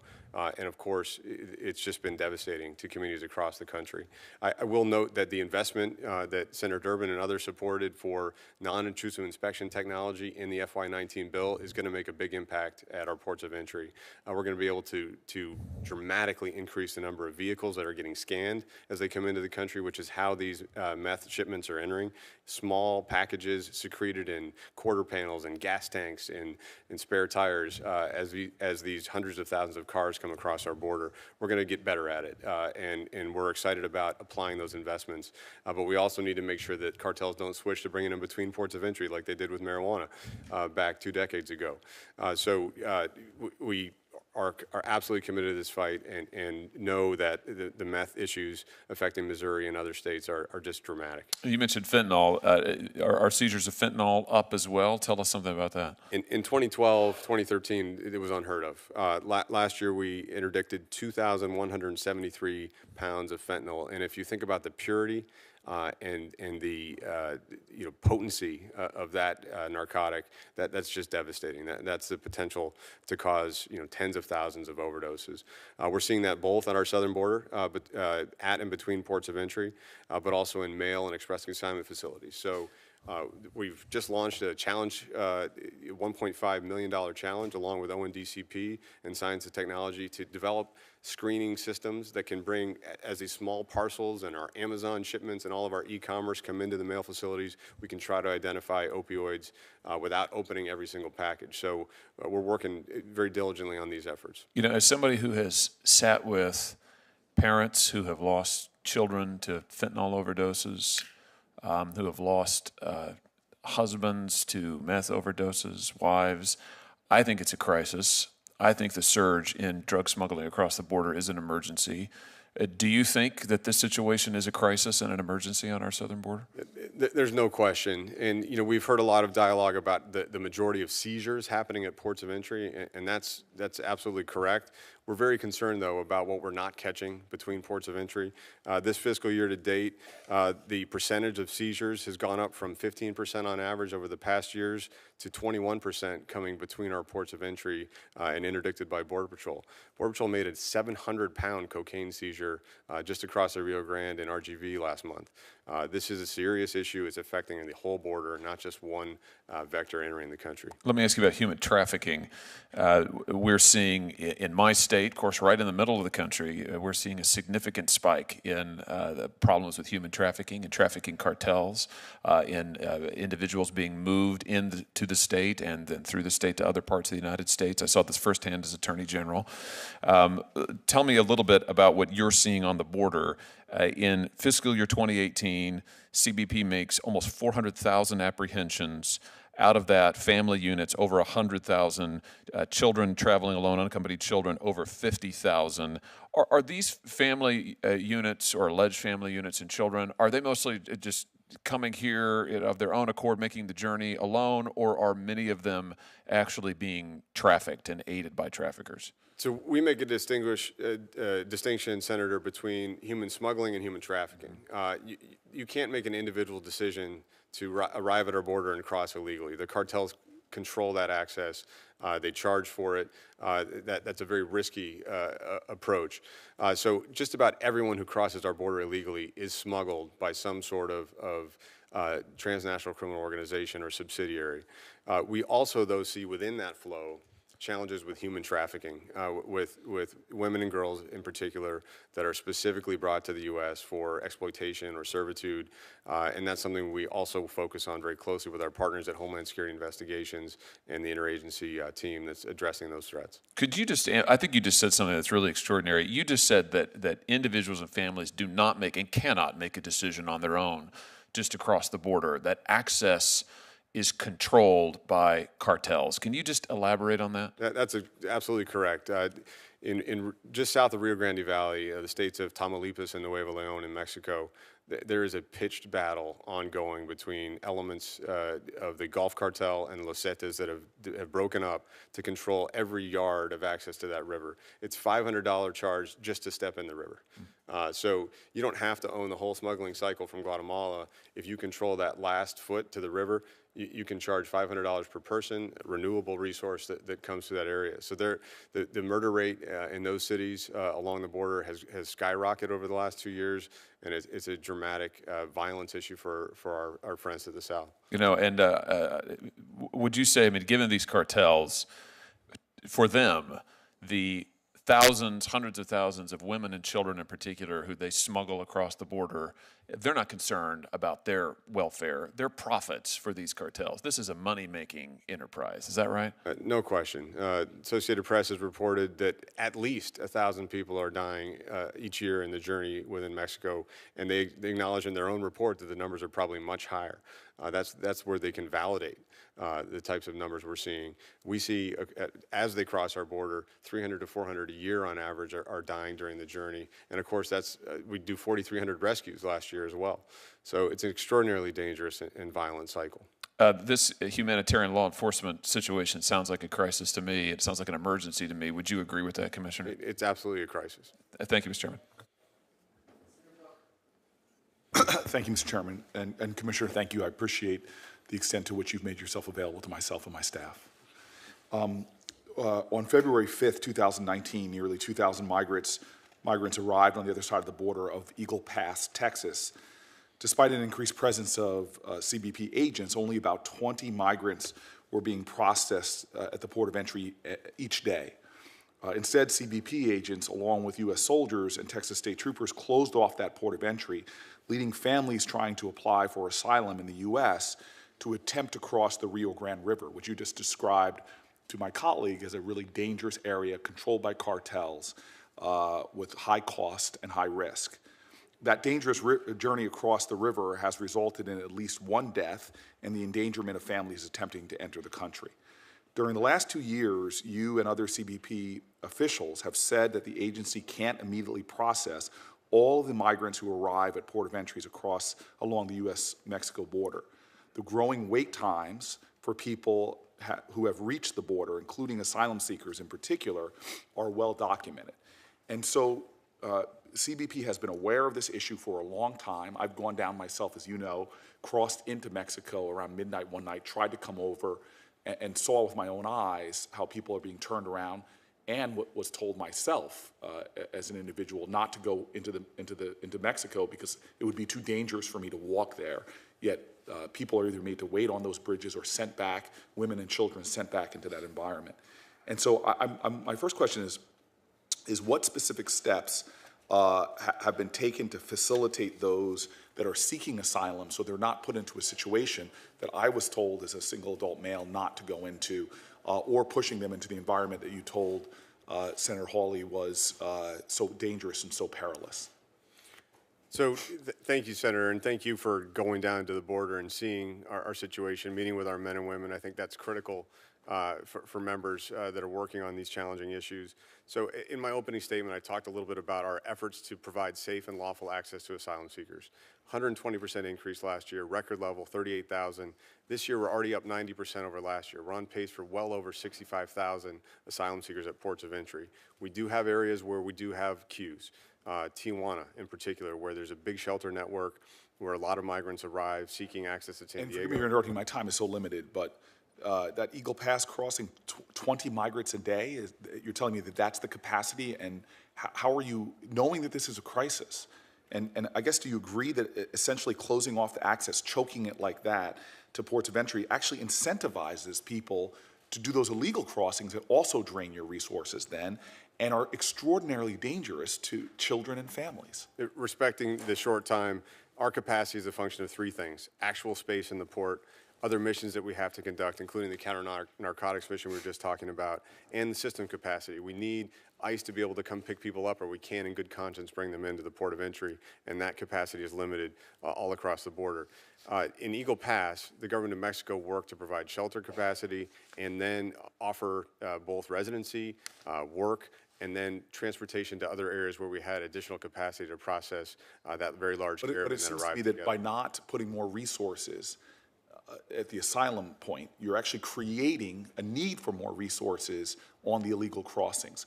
And it would be respectful to the human dignity of people who are trying to follow our laws. By turning them away, they end up doing something that's dangerous to them, dangerous to their children. People have died, and then add more strain on your resources. Isn't this an issue of appropriately applying resources that can affirm human dignity, that can keep them safe, as well as keep your officers from having a more extreme need of their time and resources and American taxpayer dollars at illegal crossings? Increasing legal access is absolutely essential. It's something the Secretary has prioritized, and we have delivered on, again, with 100% increases 2 years in a row. That'll continue to be a priority for us. We're not seeing the diversion in significant numbers, Senator. So you're saying to me when they're pushed back into an area that I was told was extraordinarily dangerous, that they're not incentivized then to do illegal crossings? Because I heard that directly from individuals who had tried to cross our border legally by presenting themselves for asylum, that the danger was too great and it pushed them to do illegal crossings. Are you saying that's not happening? For the vast majority of arrivals, they are entering the smuggling cycle with a transnational criminal organization from their home country. They don't have a choice in how they're going to arrive. They're brought into stash houses to RGV, or they're on the I'm express talking routes. specifically about the people that are turned away Right. at points of entry like I saw with my own eyes. You're telling me that those people are not filtering into illegal crossings? Other than the caravan that arrived in Tijuana in October-November timeframe, we see most people waiting because we don't have a long wait other than 3 ports of entry along the border. What's not a long wait to you? We're talking 24 to 72 hours. In most ports of entry every day, there is no limit line operation. There is no waiting at all. Well, again, I'd like to discuss that with you when I have more time, because that's not what I heard directly from individuals in terms of wait times. And again, the danger of them in those surrounding areas.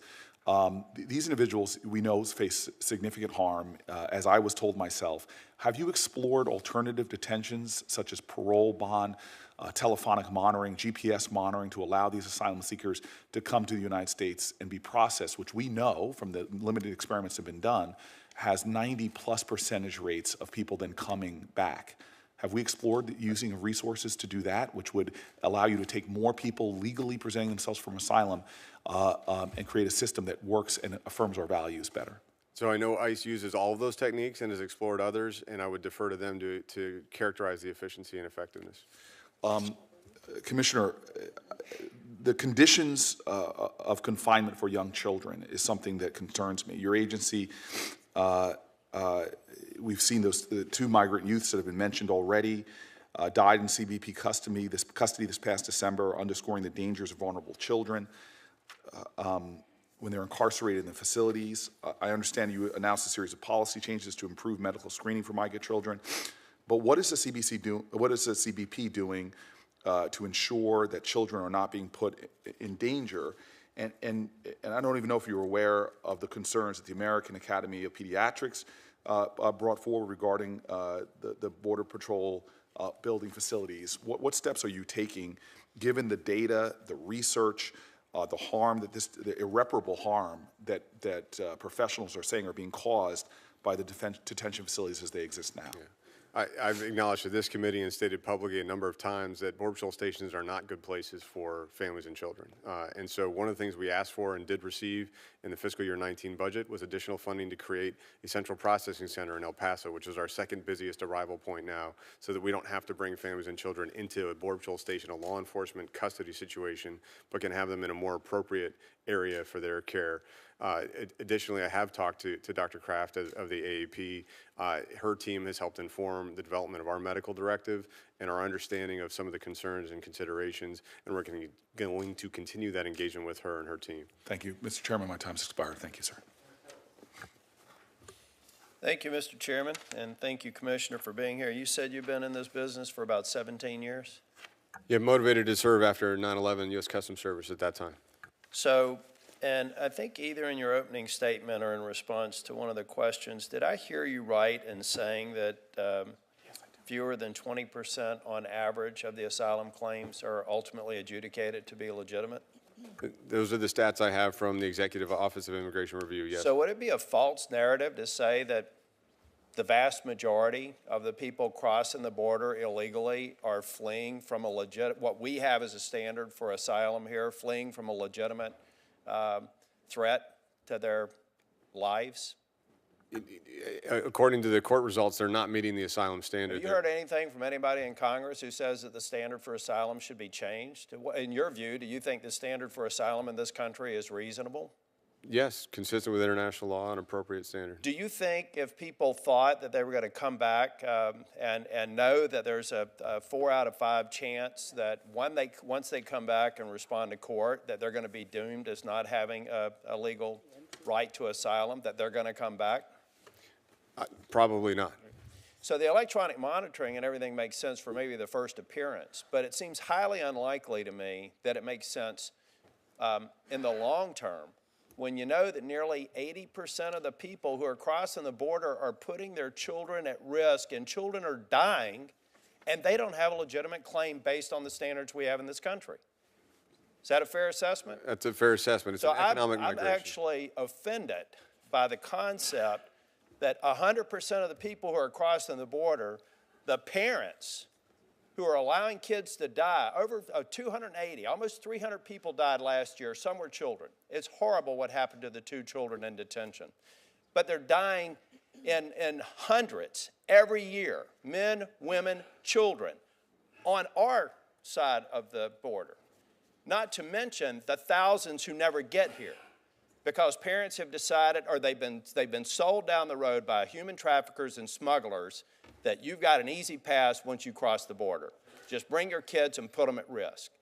And when I feel like if we want to have a discussion about whether or not the asylum standard needs to be changed, great. But is that number, the 80% asylum, has that been pretty much steady over the course of your career? So this is something I've been tracking in the last 6 years in the front office at CBP with our partners at the immigration courts, and my understanding is it's under 20% for all 3 Northern Triangle countries. So I completely reject the notion, based on the data, based on adjudicated cases with the gold standard of a judicial system in the United States, I reject the notion and the narrative that people are trying to create here that the vast majority of these are leaving their countries because there's a legitimate threat of their life and they have the opportunity to seek asylum in the United States. It's simply not true. And what these parents are doing are exposing these children to the risk of death, trafficking, and unspeakable harm. I hear what the doctors are saying about child separation here. What the parents should hear is about 80% of them should never expose those children to all the other horrible things that are occurring before they ever cross this border. And I think we have to have a serious discussion about that and call it for what it is. Look, I've requested the number of deaths over the past couple of years, specifically looking at the number of children. I've looked at the number of rescues. You see, we're talking about deaths. Then take a look at all the injuries that happen. When you have a coyote all of a sudden drive a truck through a desert and wreck and have people maimed for life. It's happening virtually every day. And for us not to think that that's a crisis, I think is disingenuous. I think it was Senator Durbin who said when you were asked to get, if you had a blank check, what would you pay for? And he said people and infrastructure, or people and technology. Did you intentionally omit infrastructure? In other words, barriers? I'm glad you asked that, Senator. That was a very good conversation we had in October 17. Senator Durbin's question was in the context of what you need for stopping illicit drugs coming across our border. Okay. So now if we talk about future flow, I think Senator Graham's dead right. If we don't eliminate future flows, if we don't figure out a way to reduce future flows by making it so easy to get across this border and so easy to just go into the countryside, then we are aiding and abetting the deaths of a lot of people and the harm of a lot of children. And we need to recognize that we've got to change the laws to be respectful, to give legitimate claims of asylum an opportunity to be adjudicated.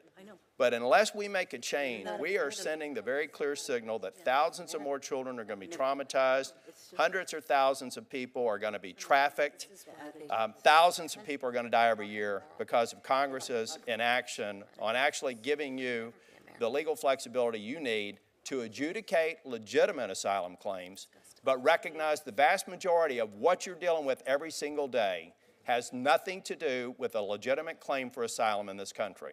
That's correct. If somebody wants to change the standard, I'd love to see a proposal here for changing the standard for what is a legitimate asylum claim. I don't hear anybody talking about that. So let's put that down there and have a debate about that. The other thing that I think is very important is I believe and I support the non-intrusive technology at the border, but you know exactly what's going to happen. If we put that there and we become impenetrable or we get up to 100% or 90% inspection, then you know exactly what's going to happen. Those borders, they're going to come across the borders exactly the way they did when they were smuggling pot across the borders, and it's going to continue the flow. And so I think that if we don't recognize people, technology, and infrastructure, walls where they make sense, barriers where they make sense, technology, all-weather roads, all the things that Border Patrol has been telling us for years, all the things that were in the packages that we had last year, $25 billion trying to get people, technology, and infrastructure, we're responsible for the loss of life. We're responsible, incidentally, for the loss of life of Border Patrol agents because we're not acting on what they've recommended is necessary to protect them and to protect our homeland. But I hope these folks here will recognize 80% of the problem can be avoided if we can simply tell the families who are putting these children at risk, do it the right way. Come to this country based on our laws. Don't put your children and your family at risk, and don't expose them to the horrors through the plazas and the cartels at the southern border. I appreciate your service. Thank you. I just want to clarify something. See if I got this right, Dick. 21% of the drugs are coming across non-ports of entry. Is that right? Yeah, seizures by the U.S. Border Patrol crossing between ports. If you want to fight the drug problem, you need the technology and the stuff that Senator Durbin was talking about. Is that right? We need technology at the ports, and we need barrier technology and agents between ports. We need both. 87% of the people coming here legally come across non-ports of entry, right? Correct. Okay, thank you. Senator Harris, I'm sorry, apologize. Thank you. Apologize. Thank you, Mr. Chairman. Commissioner McAleenan, would you agree that the vast majority of parents, wherever they are born, have a natural desire to protect their children, whatever it takes? Certainly. Okay. In January, the Department of Defense extended the deployment of active duty troops at our southern border for an additional 8 months in response to a DHS request. Despite multiple requests from my Office of DOD and DHS, we have not received an intelligence-based assessment demonstrating a national security threat to our southern border. Were you involved in developing the assessment and the threat assessment that DHS provided to DOD to justify the deployment of these troops? So the specific requests for assistance made to DOD for the operational support they're providing, they are generated by CBP and our operational. Were you involved in the assessment? I would approve those requests, correct. And do you have a copy of your assessment that contributed to the decision to send more troops to the border? I'd be happy to give you our request for assistance and explain the rationale. Please do. And can you do that by the end of next week? Sure. Thank you. Last week, the Justice Department reported that the Office of Refugee Resettlement received 4,556 allegations of sexual abuse or harassment of immigrant children in their custody between October of 2014 and July of 2018. 178 of these allegations were against staff of shelters where the children were placed, including fondling and kissing and watching them shower and rape. Justice Department data shows that at the peak of the family separation crisis last spring and summer, sexual abuse allegations in shelters skyrocketed. Obviously, this is unacceptable, it's abhorrent, and we should all be very deeply concerned. So I understand that HHS personnel, of course, do not fall under your direct authority, but your agency is nonetheless handing over these children to HHS. So my question is, were you aware of these reports of sexual abuse? I did see the recent reports, obviously something we take very seriously in our own custody. Were you We also aware do of an the annual report. reports before it was published last week? No, I was not. You had no sense that this was going on? I certainly not aware of those numbers or that level of information. Were you aware of any allegations that while the children you handed over to ORR, that they had been abused? No, actually, I was not aware of any specific allegations that I can recall. In my experience, the HHS ORR professionals are very committed to children, and the grants they administer do a very good job of protecting children as they place them with sponsors. Do you have any concern that now that you know that over 4,000 allegations occurred within 4 years, that perhaps that's not the case? I defer to my colleagues at HHS to answer that question. And moving forward, what can you do to ensure that the children that you transfer to ORR will be safe, now that you do know this information? So I believe that's a better question for HHS and Secretary Azar or Assistant Secretary Johnson. Do you believe that you have any duty or that your agency has any duty to ensure that when you transfer these children to the custody of another agency that they will be safe? I'm mandated by law to transfer these children. I don't have an ability to question that. So you don't believe that you have a duty to determine that upon transfer of these children that they will be safe? I'm required by statute to transfer these children to HHS within 72 hours. Do you believe that you have any duty to raise a flag of concern that when you transfer these children to another agency, that they may not be safe? I believe that's the duty of the management and leadership of Health and Human Services, their Inspector General, or the White House, or Congress, not mine. Okay. The New York Times recently published a report that there was an investigation into incidents of sexual violence along the southern border over the past 2 decades. The investigation found that there were 100 documented cases of immigrant women being sexually assaulted along the border, often after they had reached the United States. According to the report, at least 5 of these women were assaulted by on-duty CBP officers. Has CBP conducted an investigation into these alleged sexual assaults? Yes. And what is the result of the investigations? We could bring you a briefing on each case that we've explored. Obviously, the DHS IG or sometimes state and local law enforcement will have the lead of those investigations. But I can tell you that it's unacceptable in any degree in our ranks. It needs to be followed up on and held accountable.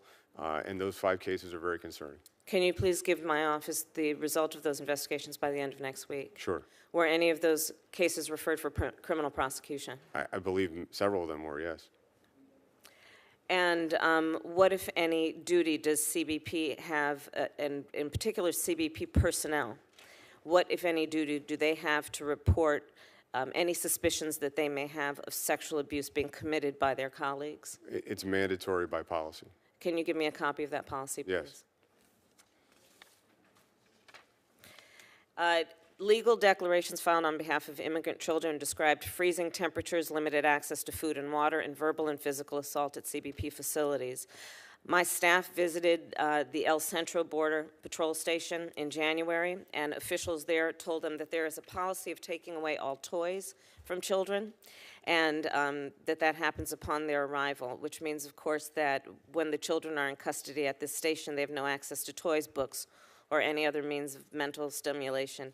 Is this policy unique to El Centro, or is this happening in other detention facilities as well? So all of our policies are nationally consistent. We have what's called the Transportation Escort Detention Standards that is overseen by our own internal Office of Professional Responsibility, but also the Inspector General, Civil Rights and Civil Liberty at So is it the DHS. policy of every station then to remove toys and books and other toys from the children when they arrive? And if so, are you then replacing them with other books and toys and things of that nature? So we're trying to provide the most appropriate custodial setting for the brief period that children are with us, and it's got to be safe. That's the primary consideration. Do you believe that the children having toys would create an unsafe condition? It depends on the toys. It depends on the toys. Can you and give that's not a- examples of that's toys not a that would create an discretionary- unsafe condition for the children? Sure, we could go to the Consumer Product Safety Commission website and list all the types of toys that are legal in other countries that are not allowed here that could be dangerous to children if they arrive with them. But that's something we need to do carefully. I have no further questions. Thank you. Thank you. Commissioner McAleenan, thank you so much for appearing in front of us today. I think this has been a very beneficial discussion for everyone on this committee, and I do hope that we have others that are able to watch your testimony and some of the answers to these questions. I believe we have a crisis at our southern border. I think it's hard for anyone to argue when you see sexual assaults happening on the trek to our southern border, when we have children that are dying, when we have coyotes using any possible means to get people across our border. How can you argue there's not a crisis? There is a crisis here, folks. We have a humanitarian crisis at our border, and we need to figure this out. A lot of people would argue that Iowa is pretty far from the border and that maybe we shouldn't be interested at all in this. But I would say that what we have going on at that southern border, it does affect every single one of our states. It's about national security. It's about the drugs. It's about the human trafficking. You know, this is a little surprising to me, but in 2016, for instance, Des Moines, Iowa was identified as one of the country's top 100 human trafficking locations. Top 100, folks. Des Moines, Iowa. So this does affect all of us. I can talk about the methamphetamine problem that we have in Iowa affecting residents in my own home community. Meth is the #1 drug of choice in Iowa. Not opioids, it's methamphetamine. And my law enforcement officials tell me that most of that meth is coming from Mexico. How is it coming in? If it's avoiding ports of entry, how is it coming in? Right. It's coming over the rat trails. We call them rat trails in the military. They're rat trails coming up into the United States, and I am really concerned about it. So you've provided some great statistics for us, and I do appreciate that. Fiscal year 2018, nearly 400,000 people were apprehended at the southwest border, and out of that, nearly 50,000 were unaccompanied children. And there's been a lot of discussion about that today. These are children that are here alone. Here's my concern, okay? Our immigration laws or lack of immigration laws encourage family units and those unaccompanied children to make the journey from Central America to the United States.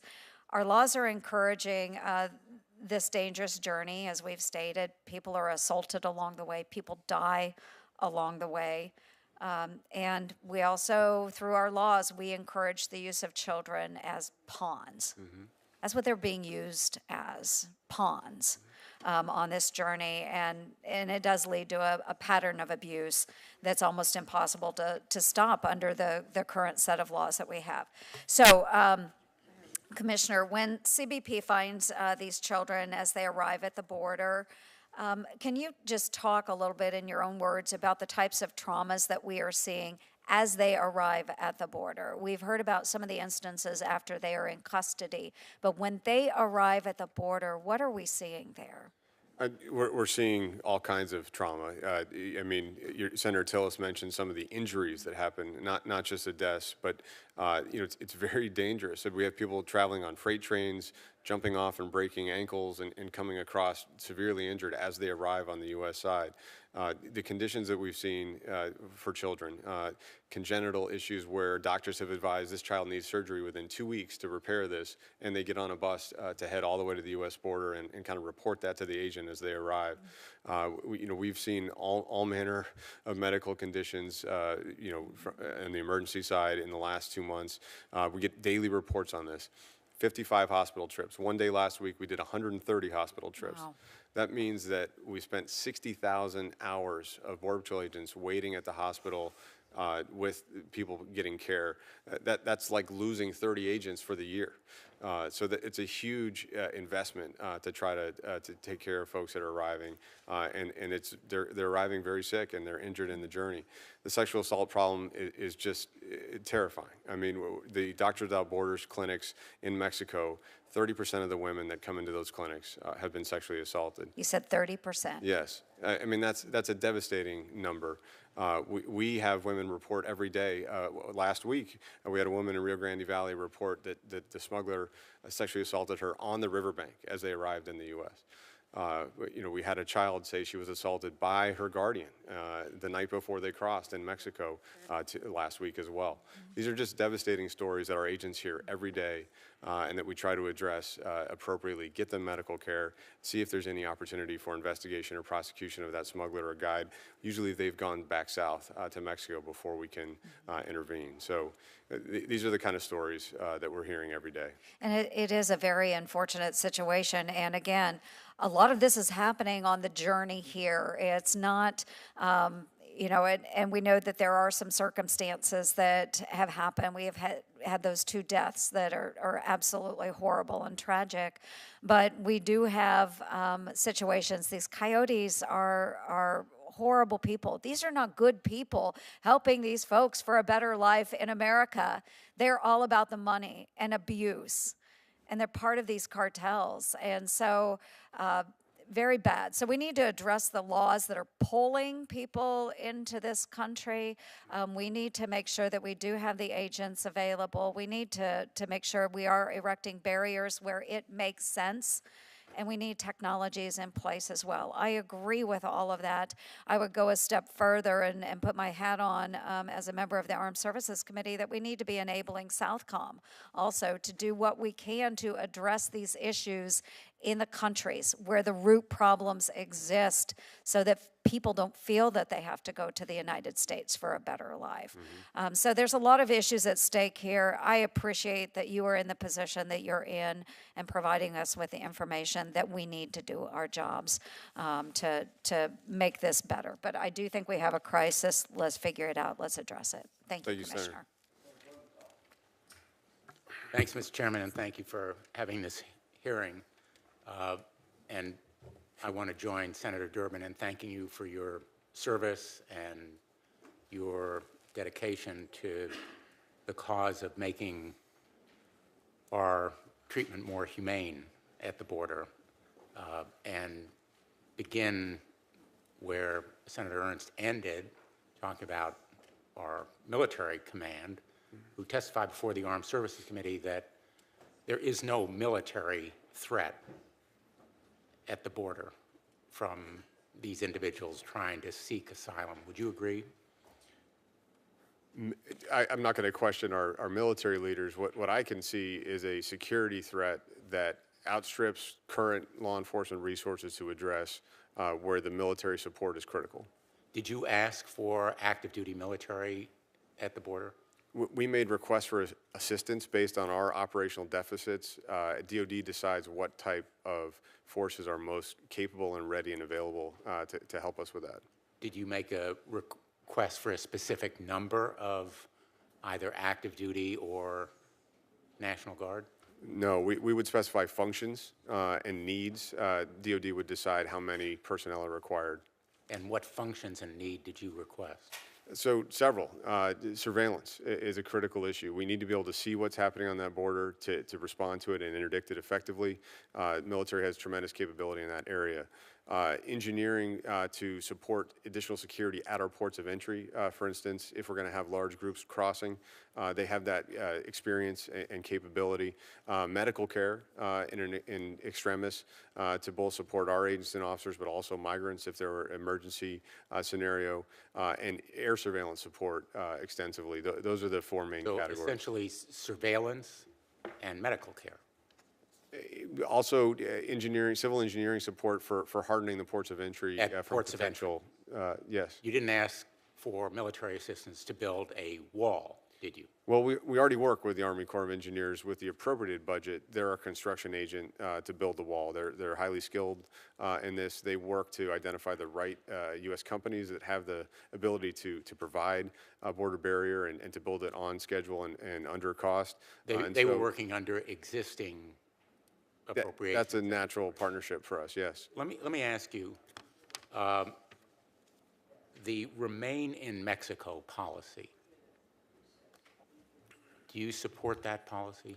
So the Section 235B2C of the Immigration and Nationality Act allows for migrants to wait in Mexico pending an immigration hearing. It's been in place for some time, authorized in law. What it's going to allow us to do is actually increase access to court proceedings and to increase access at ports of entry to process more people, because we don't have to hold them in the limited space available at the port or in ICE facilities. Are you aware that, I think I'm quoting correctly, the head of the Border Patrol Union, Brandon Judd, has said that this Remain in Mexico policy is, quote, incentivizing illegal immigration and punishing legal immigration? So I believe at the time he said that, it was only being applied at the port of entry at San Ysidro, so there was a concern that people would be crossing between ports. Now it's effective in San Diego sector as well, so it's directly designed not to incentivize illegal behavior. If you cross illegally, you're still going to have to wait in Mexico for your court proceeding. In terms of the immigration judge or judging process that you were asked about by Senator Cornyn, and you said there is a backlog of about 800,000 cases? Correct. The solution there is more immigration judges, correct? That's certainly one of the solutions that we support wholeheartedly. What else would you do? You need to adjudicate those cases. Well, what my experience across watching 5 attorneys general grapple with this situation is that the detained docket, having someone in custody, enables a fair and efficient proceeding in 6 to 8 weeks, whereas non-detained, no matter how it's managed, you either have people not showing up for hearings or you can't get them through the proceedings in a reasonable amount of time. So there's no result to the immigration question. Those 800,000 cases backlogged are not detained cases, right? No, those are non-detained docket cases, So how do you clear up that backlog? So, one of the issues is more judges. One, as DOJ has already implemented, is prioritizing recent border entrants so we can try to get on top of the current flow and actually get immigration results for those who warrant asylum and for those that are coming in an economic migration who don't have a valid reason to stay in the U.S. So you prioritize the more recent cases, but you still need more judges to adjudicate those cases that are backlogged. Absolutely. Do you know how many? I don't have that. I defer to the EOIR, and I know that some were supported in the last budget. Were you asked or did you recommend that the president declare a national emergency? So we provide the border security requirements that are unmet. As we've kind of discussed in several colloquies today, we have significant need for additional border security barrier, for surveillance capability, and for agents. So having DOD help us backfill that to create impedance and denial in certain areas is a real mission enhancement for us. But did you say to either Secretary Nielsen or President Trump, there is a national emergency that should be declared at the border? That's not my role, Senator, to interpret DOD's governing statutes and requirements, but my role is to provide to Secretary Nielsen, the White House, those border security requirements that we have and the gaps that we see. Have you ever recommended that your superiors ask for an emergency declaration? I've recommended that we ask for more agents, more border security barrier, and more technology. But yes. that's been a continuing ask. Correct. Nothing about that ask constitutes saying we have a national emergency.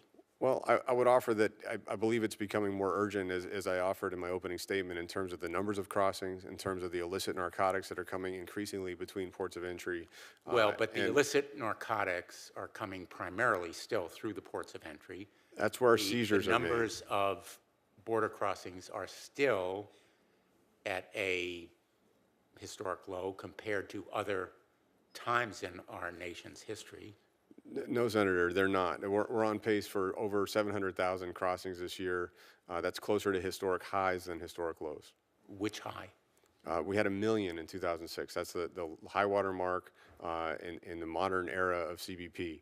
That we're much closer to that than the 300,000 number if we get to 750,000 crossings. But that's only if we get to 700,000. I think we have to confront what's happened in these 5 months. 4 months of 60,000, 50,000 crossing illegally. Last month, 76,000 in February. We have not had a February like that in over a decade, and that was all single adults, almost all from Mexico. So this is new, different, and potentially worsening. My time has expired. Thank you very much. Here's the plan. We'll try to go to 12:30. We'll adjourn and come back at 3:15 for the second panel. I got to go to the White House. So Senator, who's next? Kennedy. We'll make sure everybody gets to ask questions. We just got to do it in about 30 minutes. Thank you, Mr. Chairman. Mr. Commissioner, thank you for being here. You don't impress me as being much of a politician, which I mean is a compliment. Okay. No experience in that, sir. You were appointed by President Trump. Correct. Before that, you served President Obama. I was the senior career official during the Obama administration, deputy commissioner. How many presidents have you served under? Who? 3. 3. Okay. Why do you do this job? I believe strongly in the mission of CBP and the men and women who carry it out. Okay. I want to talk about how we can solve this problem. I think we both recognize that there are some important voices in this discussion that make no distinction between legal and illegal immigration, and don't believe that there should be. And this is America. You're entitled to believe that. I don't think that's what most Americans believe. I think there's some other important voices in this discussion that see this as a political issue. And again, this is America. They're entitled to try to seek political advantage. But I want to put that point of view or that exercise aside as well. There have been suggestions that under your watch, some of the children who have come across the border legally or illegally have been sexually abused by some of your people, and their toys have been taken away, and they have been otherwise treated inappropriately. I wanted to give you a chance to address that. Certainly, Senator, I'm not aware of an allegation of sexual abuse of a child by a CBP official, but just to continue the dialogue, this is something that's extraordinarily rare in our custody, that there's an incident of sexual abuse. It's generally to detainees, and something that we monitor very carefully, that we have policies in place to oversee and prevent, and that we have accountability through our Office of Professional Responsibility that does independent investigations if there is an incident. Okay. But I just want to emphasize, Senator, that these are border patrolmen and officers, CBP officers, that got into this line of work to protect others. They care deeply about the human challenges they see in enforcing the law. I know that. And they do a tremendous job of it. When these children and families come into the United States, they have to go through Mexico, do they not? Yes. Why are they not stopped at the Mexican border? It's complicated. Mexico has increased their ability to police their southern border dramatically over the last decade. The last administration in both 2015, 2016. May I interrupt you a second? Yes. Just because of time constraints. Let me put it another way. Could Mexico stop it if it wanted to? As I outlined in my opening statement, partnership with the government of Mexico is essential to addressing this flow and this crisis. Okay, but so Mexico could do a better job. Working with Mexico is essential to Mexico could do a better job on its own, could it not? And I believe that the new administration is working on that in terms of ensuring that any migration is safe and orderly, and that the enforcement posture is improved. How long have we had this problem? Not the immediate crisis, but of women being raped and children coming here sick and drugs being smuggled and coyotes making billions and drugs coming across. I mean, how long has this been going on? For decades, obviously. Well, all of us ought to hide our heads in a bag. This is unconscionable. Do we need a border wall or a barrier? And I want your honest answer. If you get fired, you can come to work for me. Do we need one? Thank you, Senator. We do. We need to maintain what we have, the 654 miles, and we need hundreds of additional miles in critical areas that we have difficulty controlling, that the President has requested and that Congress is supporting. What would happen if we tore down the barriers and the walls that we have now? Parts of our border would be completely ungovernable. San Diego, El Paso, Nogales, just not be functional. I'm sorry to interrupt. Sorry.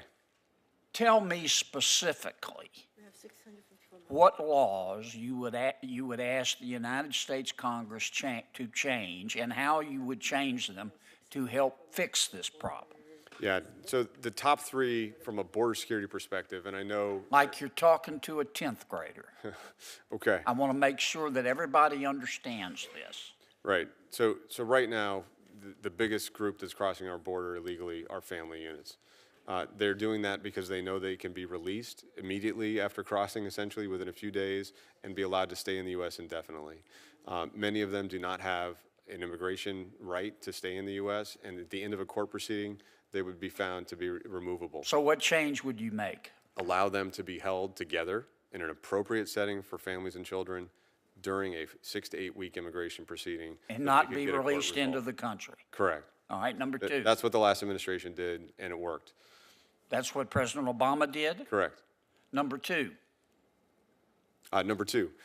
Secondly is this challenge with unaccompanied children being incentivized to come from Central America. The Trafficking Victims Protection Reauthorization Act, which we've talked about, a very important statute for the care of children.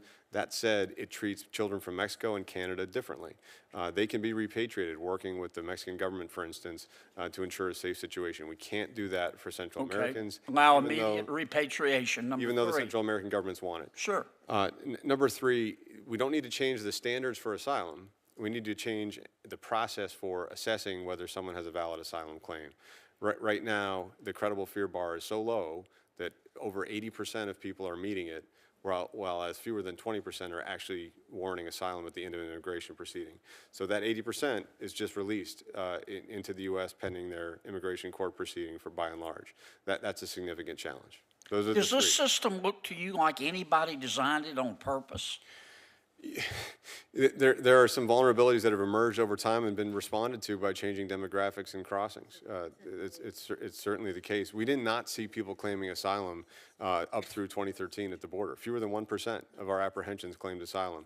Last year it was 30%. This year to date at the ports of entry, it's 60%. You These are could pick the responses first to 5 legal names out of the Washington D.C. or the New Orleans, Louisiana phone book blindly, and they could develop a better system than what we have. I'm sorry, Mr. That's Chairman. all right. Senator Hirano.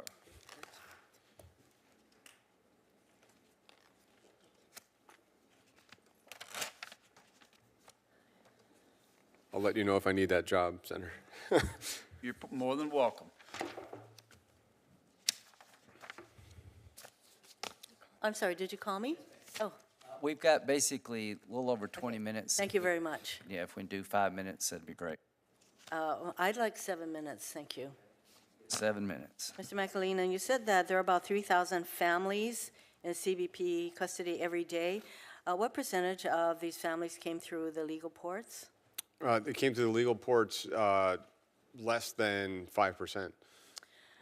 So that means that the rest of them, for probably perfectly understandable reasons, because they're already at our border, they will cross illegally, subjecting them at the time to a zero-tolerance policy, which, by the way, had the effect of separating families. I don't think you can deny that.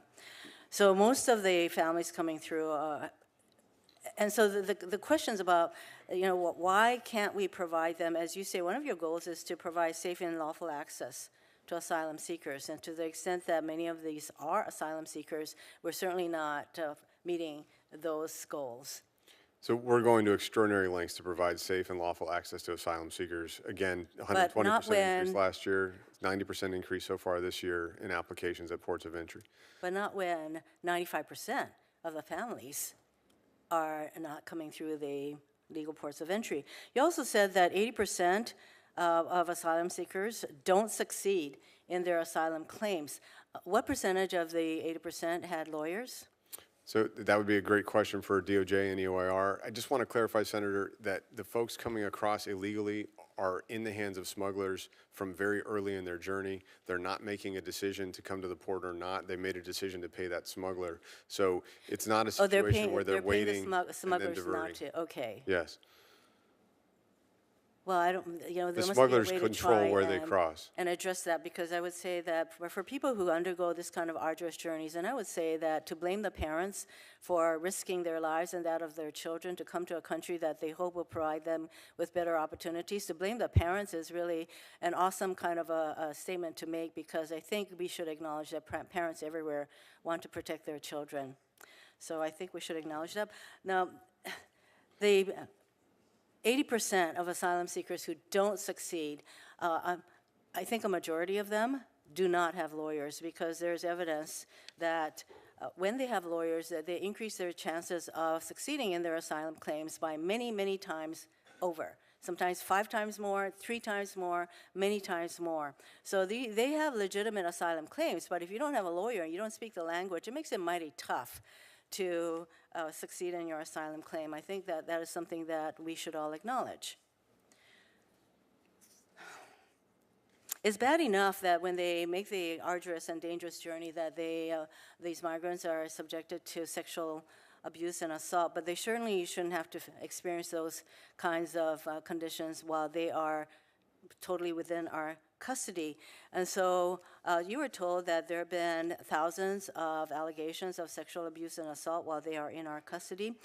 And I think you said that you didn't think that that was particularly within your purview at your agency, but we know that CBP, ICE, HHS, DOJ, they all have a role to play in what happens to these migrants. So is there an integrated or coordinated response to sexual abuse and assault while these people are in our government's custody? Because as far as these migrants are concerned, it doesn't matter that they're in CBP, ICE, HHS, or DOJ. They're within government custody. Is there an interagency coordinated response with respect to just the question of sexual abuse and assault while they are in our custody? I can speak for CBP and DHS. There absolutely is a focus on protecting people in our custody and certainly protecting them from sexual abuse. It is unacceptable. It is overseen by our Office of Professional Responsibility and the DHS IG. In terms of an interagency approach, I would ask HHS for their approach and how they govern people in their care. Well, considering that yours is the first agency that these migrants encounter, you could take the lead in asking for this kind of a coordinated approach. And as for the other agencies, if they have such they have had policies, I think you were asked, or Senator Harris asked to see those policies. And if your agency has a policy, I would like to reiterate that request. I'm happy to share it with you as well, Senator. And again, allegations of this nature in CBP custody are extraordinarily rare. Sorry, I'm running out of time. Let's talk about the wall. When you came before this committee last December, you told me that it's your agency that developed the president's plan for the border wall with 1,100 miles of physical barriers. He wasn't talking about physical barriers. He wanted a wall. I asked you to submit for the record a copy of the plans and provide details about how many of those 1,100 miles are on land that is currently in control of the federal government, and you did not respond to any of this committee's questions for the record, so I hope you're prepared to answer these questions today. How many of the 1,100 miles of wall are in federal government's control?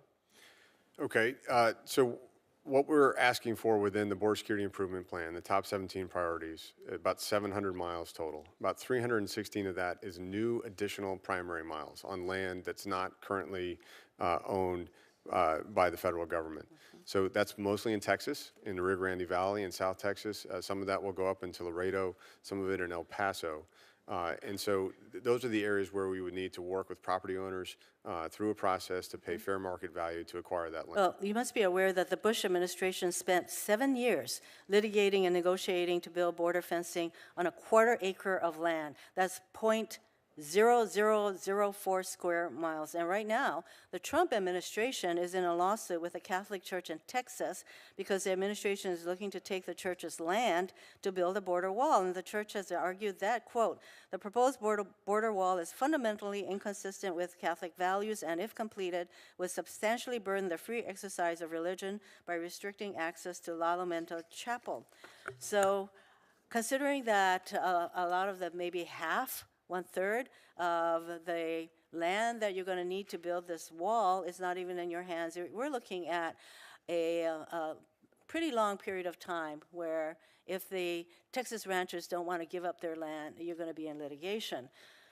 So did you allocate any of the time and the money that you would have to spend to deal with these kinds of challenges, to getting their land? Certainly, part of the cost of constructing the wall involves the real estate planning, the purchasing, engaging landowners, and where we can't determine who owns the land or there's a landowner concern, litigation. I just want to clarify that 7 years of litigation did not delay the actual construction of the land, of the wall.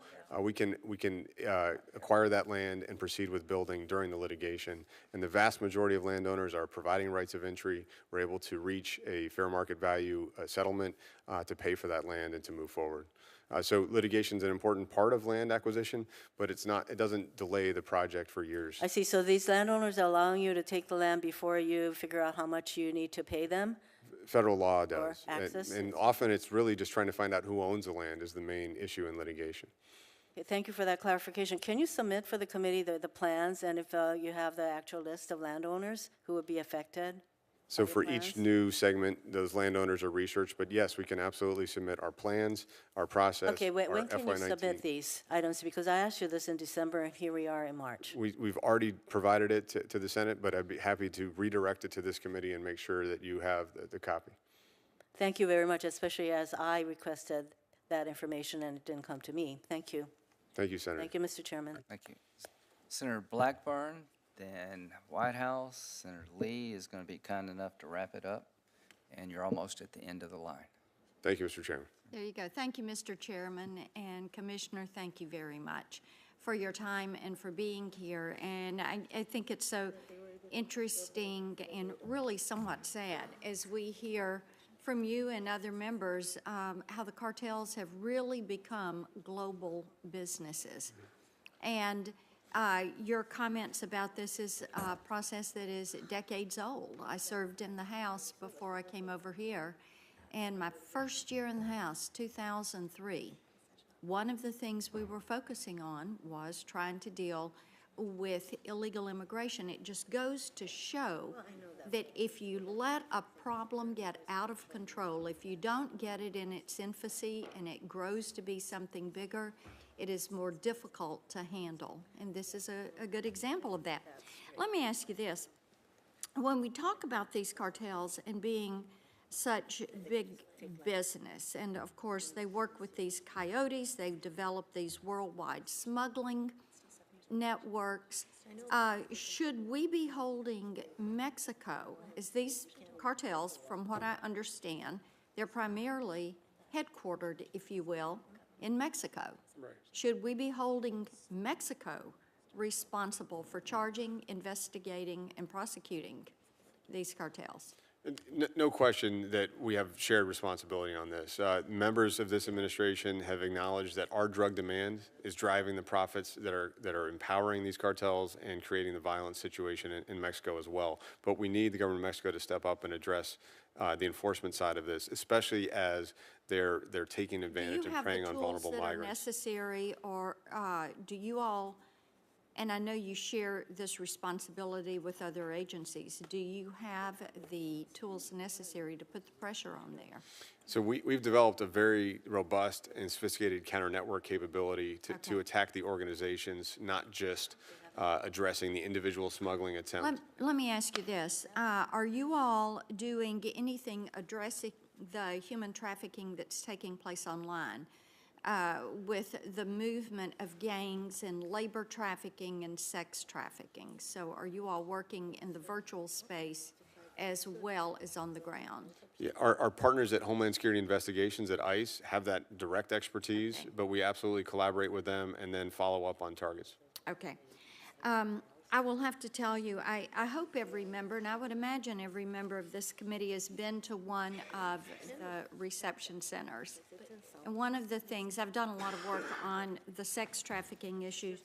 One of the things that just was so incredibly sad to me was to talk with the caseworker and hear about the abuse these children encounter as they are moving from their home country into the U.S. and the fact that they have to give every female child who's 10 years of age and over a pregnancy test.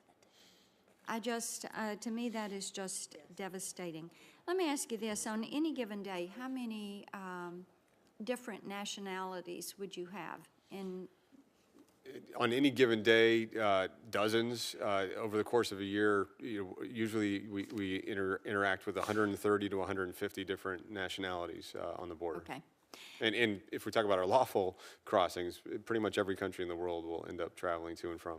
Yeah, another thing I found out from the caseworkers in one of my visits was how they take advantage of how those that are moving children in take advantage of the loopholes in verification. Mm-hmm. And they can't ask if somebody is here legally or not when they are picking up a child. And I know that last April, you all entered into an agreement with ICE and HHS. Right. To share that information. Is that working? Is it helpful? So, yeah, that agreement I deferred to ICE because they had the primary enforcement responsibility in that partnership with HHS. But from my perspective, anything that brings additional integrity to the system that ensures that children are safe when they're delivered to a sponsor is important and worthy. Okay. I've got a couple of other questions. In the interest of time, I've got a couple of things on the drug trade and some of the fentanyl that's been moved into the country, but I'm going to submit that and submit another one on the rescue efforts that you all carry out. Right.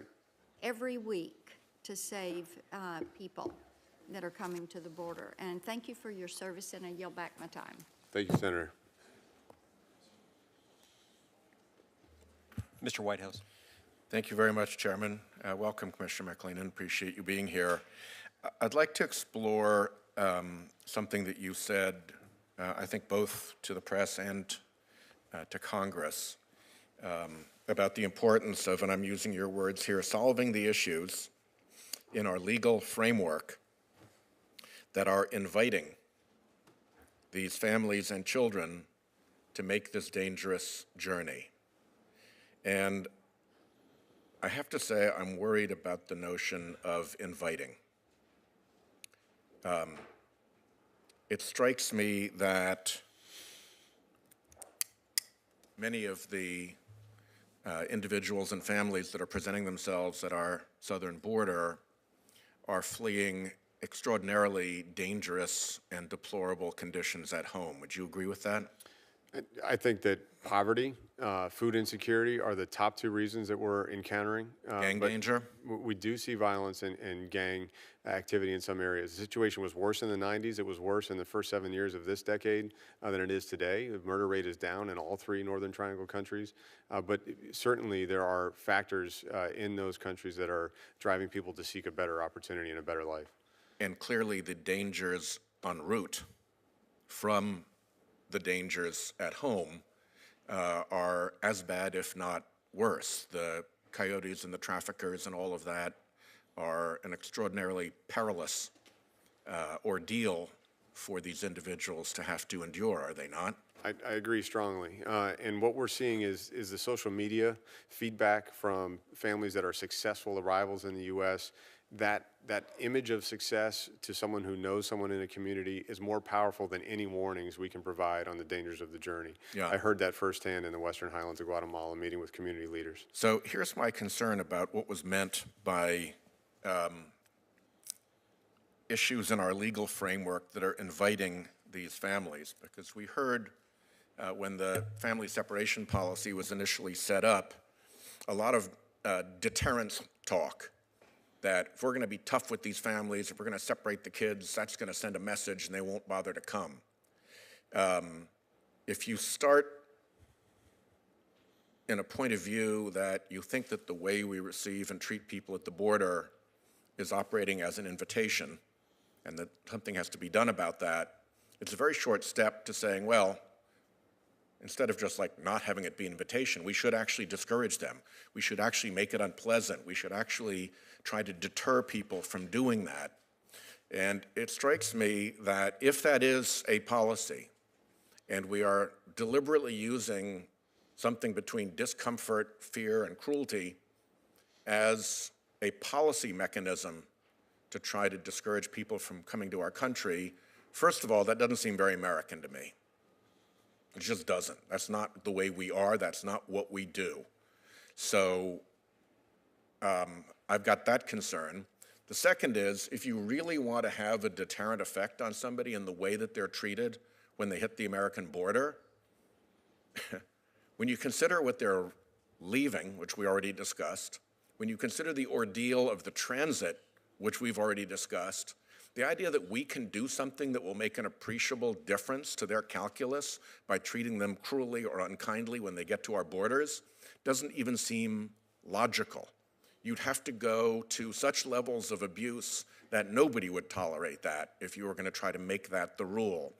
So what assurances can you give me that this question of invitation versus deterrence is not part of our policy calculation as we decide how we deal with people who present themselves at our borders?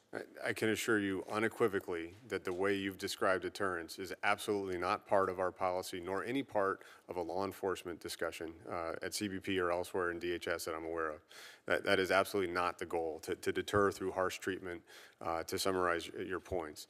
So what we do have, though, is a situation where there is no enforcement of the law. What do you mean by inviting? What do I mean by inviting? What do you mean when you said inviting?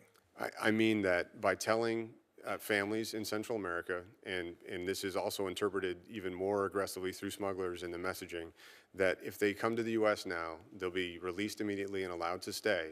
You're inviting them to try. That's what I mean. And do you think that changing that would affect the decision of somebody who's willing to face the ordeal of the transit? There's no question in my mind. It's every time there has been an immigration court result and an effective repatriation of those who don't have the lawful right to stay in the U.S., that has reduced the flow. I can show you the data from the 2014 surge that President Obama's team responded to by holding families through court proceedings and returning them, and how quickly that dropped off.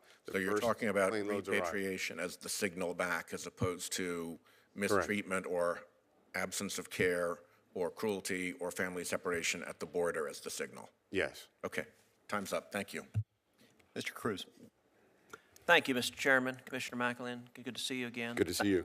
Thank you for your service, and please express a thank you to all the good men and women of Border Patrol for their heroic service each and every day, keeping this country safe.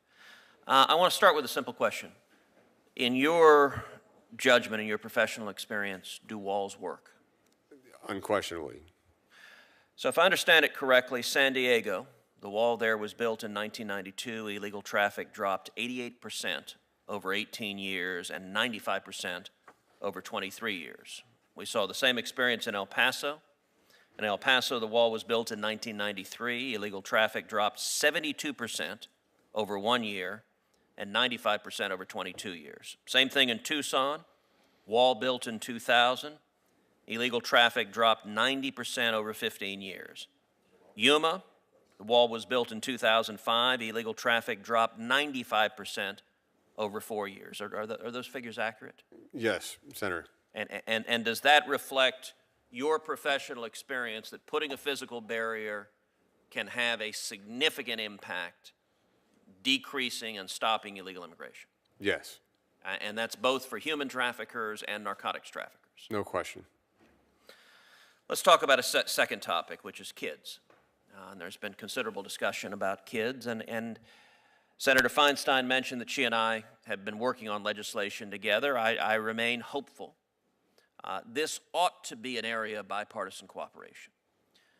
It seems to me that everyone, Republican and Democrat, should be able to agree, number one, that families should stay together, that the best place for a child is with his or her mom or dad.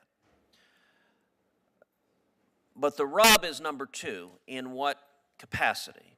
It has been the position of some congressional Democrats that in order to keep families together, what CBP must do is release both the children and the adults. I think that is a mistaken approach. The legislation that I've introduced, that I have been negotiating with Senator Feinstein, would mandate that families stay together, but stay together in a secure environment, and then expedite the proceedings. So that if those families have a valid claim for asylum, that claim gets adjudicated quickly and granted. But if they don't have a valid claim of asylum, that claim gets adjudicated quickly, it gets denied, and they get put on a plane and sent home. In your experience, what is the effectiveness of a catch and release system, a system that apprehends people crossing illegally and then releases them? It invites further unlawful behavior.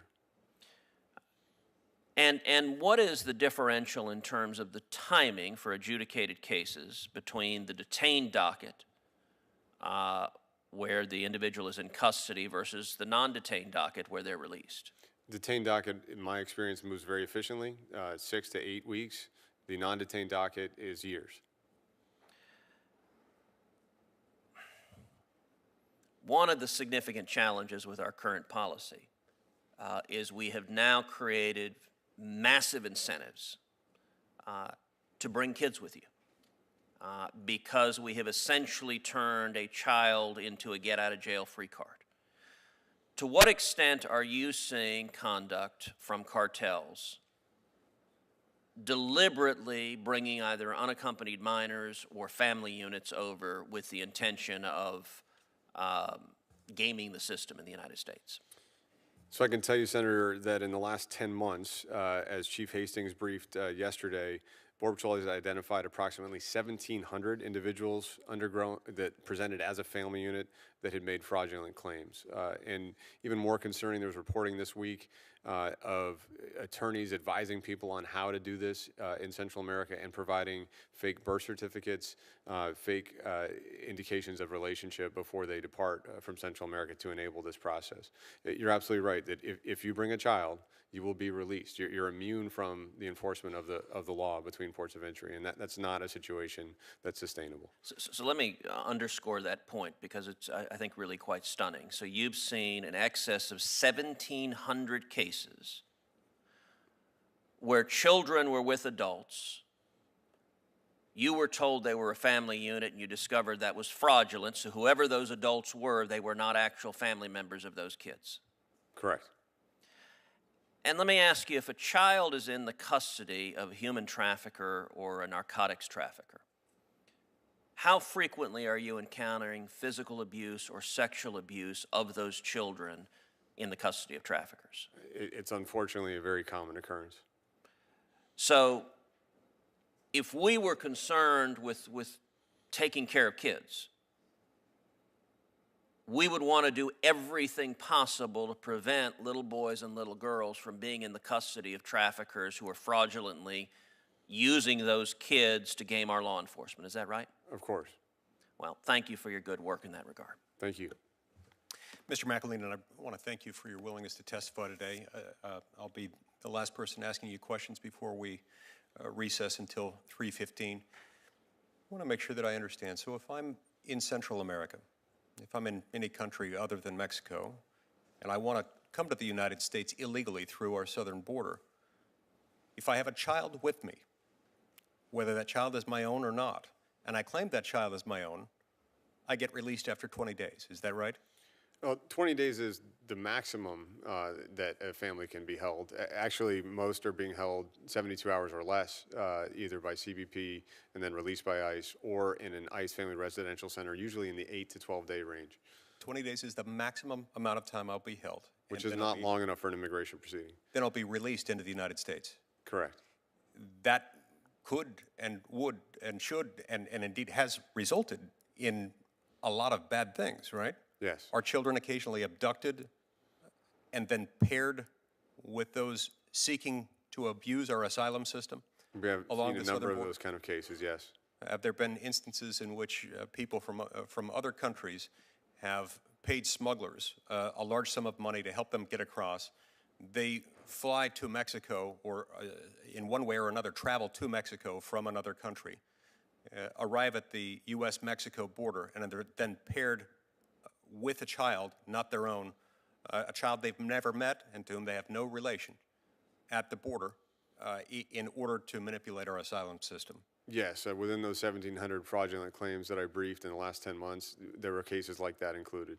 Those 1,700, by the way, are just the ones that you've identified. That's correct. And the fact that you've had 1,700 of them just in the last 10 months alone, for those that you've identified, could well indicate that the overall number is even larger than that.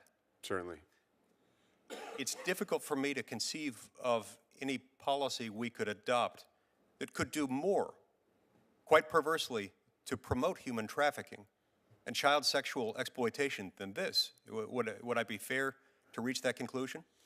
I think that's a very legitimate concern.